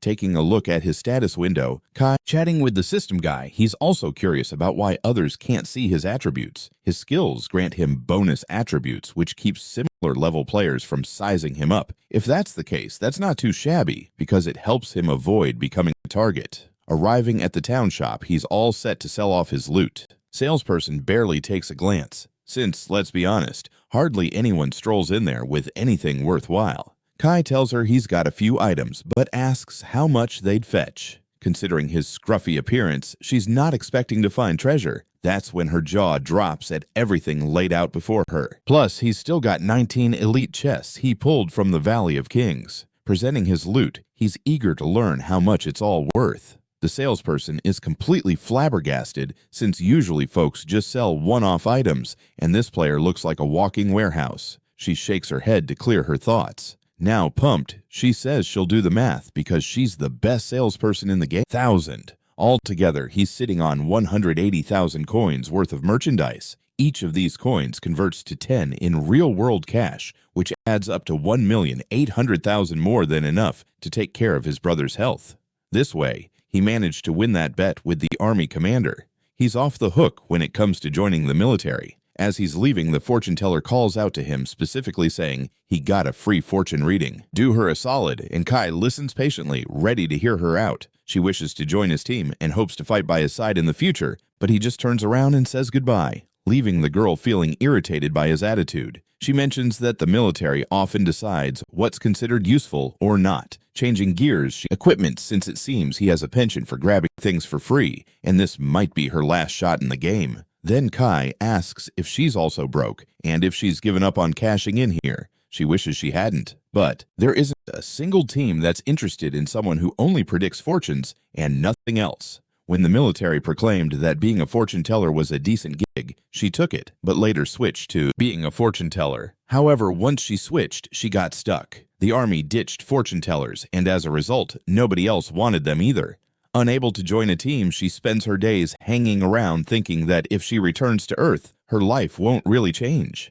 In fact, she'll just end up doing manual labor for a pittance. Overworking, and he doubts a girl could handle that. Indeed, she responds she couldn't, but since her siblings are counting on her, she can't throw in the towel now. This reminds him of his older brother. People may be different, but the need is universal. His brother must have gone through something similar, seeing the game as a chance for hope, but having to care for his younger siblings. He was terrified of leaving them behind and shifted to heavy labor. As she prepares to leave, the girl mentions that this time she really has to quit and that she won't be coming back saying her goodbyes. Bet with the army commander. He doesn't have to join the military after all. As he strutted away, the fortune teller hollered at him, saying she had received the fortune, reading for free. Catching her breath, she mentioned she was right to have suggested he go to the Valley of Kings, claiming it must have been a jackpot. Indeed it was. So she asks him to do her a solid, and Kai nods sympathetically, preparing to chat. She expresses her desire to join his crew and dreams of fighting by his side in the future. But he just turns around, waving goodbye, leaving the girl fuming at his attitude. She notes that the military often decides what's useful or not. Changing the topic, she asks if he wants her gear, since he's all about snagging free stuff, as this might be her last ride in the game. Then Kai asks if she's super broke and if she's given up on making a fortune there. She wishes she hadn't, but there isn't a team that wants someone who can only tell fortunes and nothing beyond that. When the military said being a fortune teller was a cool gig, she went for it and later switched her profession to fortune telling. But after switching, she got stuck. The army decided they were done with fortune tellers, and suddenly no one else wanted them either. Unable to join a crew, she's just hanging around, and if she goes back to Earth, her life won't change much. In fact, she'll have to do dirty work for peanuts. Kai says that's a bummer, and his brother's health is tanking from overwork, and a girl couldn't handle that. Indeed, she agrees, but since she has siblings depending on her, she can't throw in the towel now. This reminds him of his older brother. People are unique, but the struggle is real. His brother must have been through that as well, seeing the game as a glimmer of hope, but having to look after his younger siblings. He dreaded having no one to leave them with and shifted to hard labor. Just as she's about to leave, the girl insists this time she really has to quit and won't be returning to the game, bidding her farewell. Kai, however, asked her to hang tight for just a bit longer. He claimed he was off now but would be back, and when they crossed paths again, they would join forces. The fortune teller could hardly wrap her head around what she just heard. She was practically shaking with excitement, blown away by his words. But Kai assured her he wasn't pulling her leg, and if he were May, he wouldn't ever see a dime again, knowing how much this matters to him. She even chuckled at the comparison. Just before he could make his escape, she threw her arms around him, grateful for the opportunity. He tried to wriggle free, catching the attention of other players nearby. Upon arriving home, he shared the fantastic news that his sister wouldn't have to work anymore. They all gaped in disbelief at what he'd just told them. His sister's main worry is whether the cash is real or not, and he assured her he earned every cent in the game so she could head back to school while he prepped for surgery tomorrow. His older brother expressed concern, saying it must have been really tough, but Kai insisted that it was nothing compared to the Herculean effort his brother put in to raise 2 orphans. His brother had done his part, and now it was Kai's turn to look after the family. Overjoyed, they celebrated the dawn of this new chapter for their family. Kai sipped his drink calmly, but suddenly noticed something. His phone was buzzing. Someone was calling. It was the commander informing him that he lost the bet, and Kai was now free, but he'd send someone to pick him up later to show him something reminding Kai to step outside the safe zone. The city was in shambles. It was the very city where he spent his childhood. Now it lay in ruins. Finally, he met the commander, who then asked why he had been brought there. While talking, there was a thunderous noise and the room began to tremble. Explosions echoed in the distance. Just on the horizon, practically in their backyard, stood a massive beast, the size of a small building with people battling it. That small trio of fighters didn't flinch. Kai asked if those brave souls were taking on the God Beast. Every 20 levels, players would face a division war. There are 6 divisions, and up to level 80, their skills are strictly game-bound. The players kept fighting the beast. This rule didn't apply to the extraordinary ones. Levels 81 to 120 ushered in a serious upgrade for a player. From then on, the powers they could only use in-game would also work in the real world. Those players were highly formidable. No hesitation showed in their eyes, nor did they look like they were struggling. The fight against the beast was still ongoing. This also posed a challenge, as taking down the God Beast was the most effective fighting strategy. Watching the conflict unfold, Kai pondered the sheer strength of those players. However, the commander noted that this was merely an ordinary god beast, and they'd lost 2 transcendent individuals in taking it down. That statistic sent chills down Kai's spine. Humanity was in dire straits. He might not have realized it living in the safe zone, but the commander wouldn't pressure him to enlist in the army. Thunder and lightning cracked the sky above that desolate city. As a matter of fact, he even seemed to have a chat with Hawaiian family, telling them to steer clear of the boy from now on. He smiled, finding it peculiar how much he cared about Kai, but it was rooted in his belief in his gut feeling. Kai was now deep in thought, absorbing everything he had just learned. The commander felt strongly that the young man would become a force to be reckoned with, and since he only wanted to protect his family, joining the military. But every man has a responsibility towards the future of his country, and someone has to stay behind to fight. It might soon be the commander's time to face the music, but as a citizen of Shano, whether he dies for his country or for that young man, he would do so with all his heart. He wouldn't pressure Kai to join the army, but he hoped that if the city ever needed help in the future, Kai could step up and lend a hand.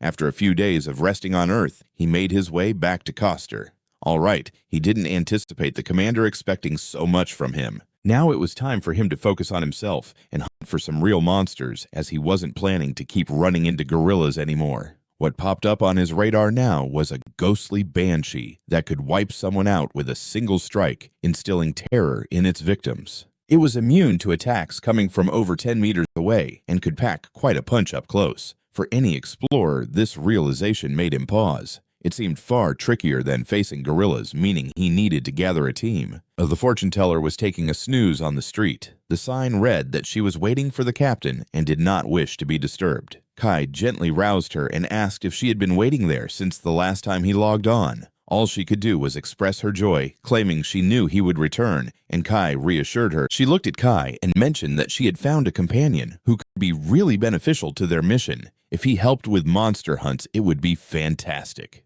She just hoped he wasn't a lush. That's when Ruin introduced himself, and he was exactly what Kai dreaded, a drunkard. Upon hearing that, he made a fast attempt to bolt from the team. Observing his desperation, the fortune teller recognized that her captain was still quite the practical fellow. She did her best to defend Ruin, insisting that he's solid when it comes to work and very dedicated. The boy looked embarrassed, clueless about how to respond. He claimed he could cook and even give massages, and as long as he could be on the team, he agreed to forego his share of the profits. That last statement got Kai's full attention. He quickly shot one of his hands up, grabbing Ruin's hand. He told him he knew he had talent and couldn't wait to collaborate, asserting that as captain, it's his duty to help him thrive. Street. On the sign, it announces she's waiting for the captain and doesn't wish to be disturbed. Kai jogs her awake and asks if she's been there since the last time he logged into the game. She can only be thrilled because she knew he would come back, and Kai reassures her he always keeps his word. Looking at Kai, she says she found a partner who could be super handy for them. If he helps take out the monsters, that'd be awesome. She hopes he's not a lush. Then Ruin steps forward, and he's exactly what Kai didn't want, a booze hound. Hearing that, he bolts from the team like a rocket. Seeing this, the fortune teller realizes her captain is still a very practical guy. She does what she can to defend Ruin, insisting their speed.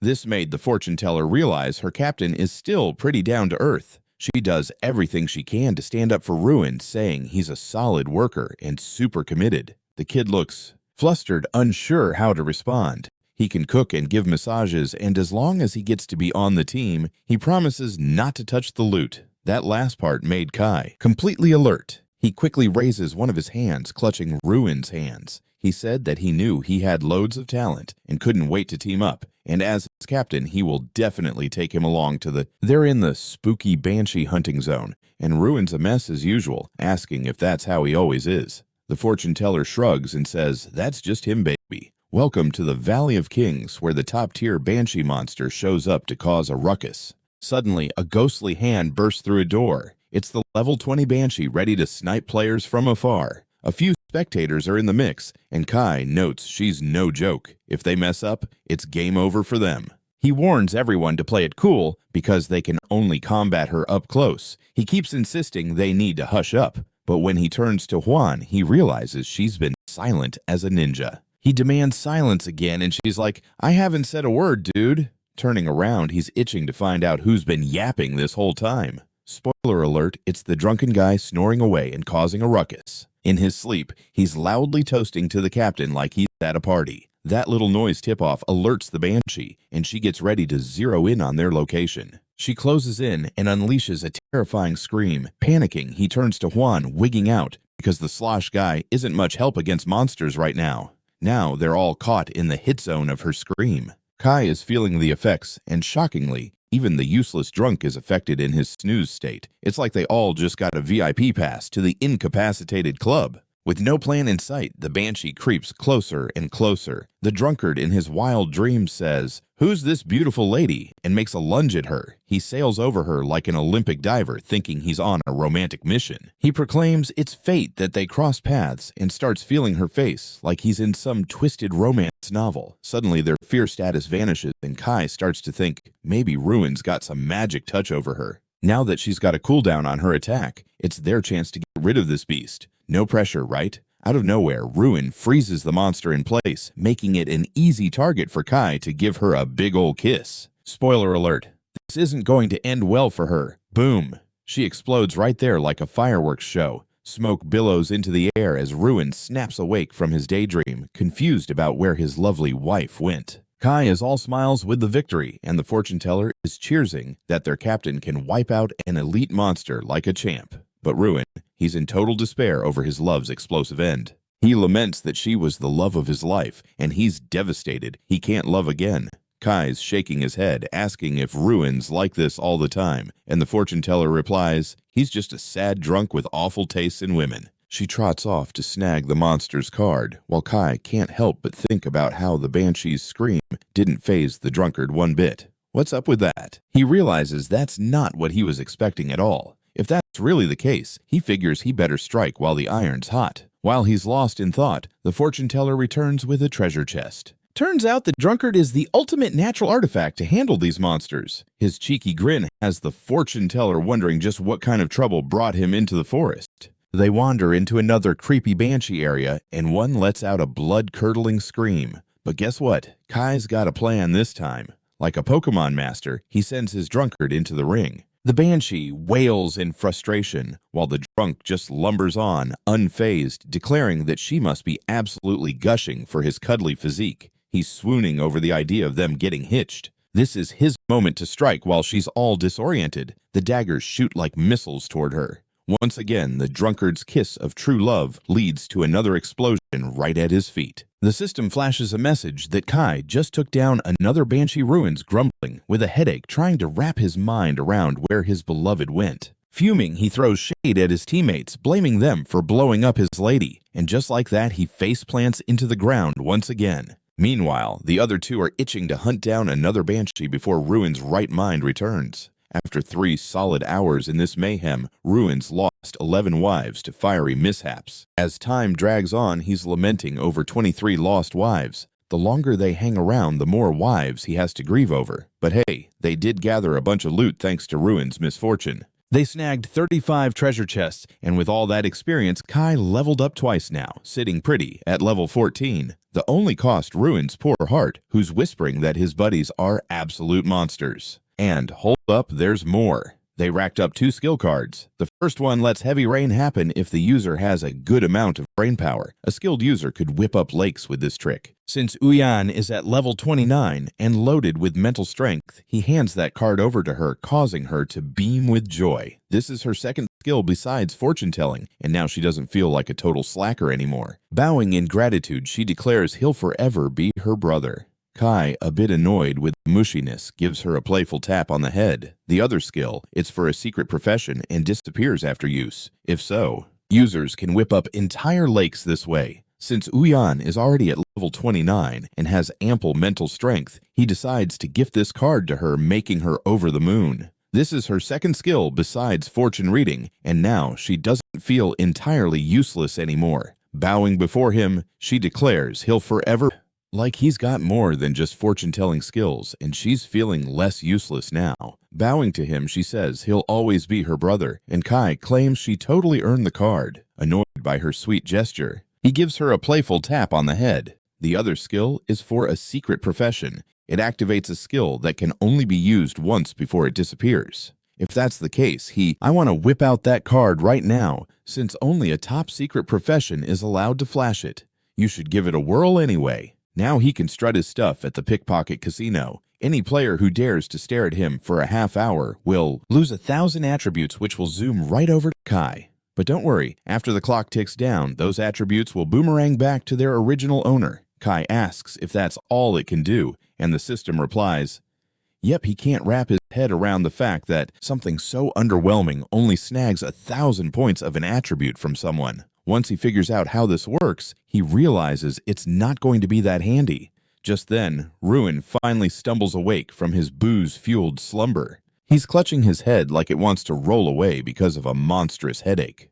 The fortune teller pokes his memory, asking if he recalls losing 35 wives last night. Flashes of chaotic memories kick in, including a woman making a dramatic entrance into his mind. As the memories flood back, his moral hangover kicks in, and Ruin heaves tears streaming down his face. He tells the captain he's just been a terrible burden, and that if it's really true, he'd gladly accept being booted from the team. But Kai tosses him some clothes, declaring that the real hero last night was Ruin, and that the gear rightfully belongs to him. If it hadn't been for Ruin, Kai would have been a goner thanks to those pesky banshees, and Ruin is a crucial part of this team. Ruin pushes back, claiming that just being accepted into the team is more than enough for him. Kai insists he would never treat his buddies badly, and he even has a little something for the fortune teller too.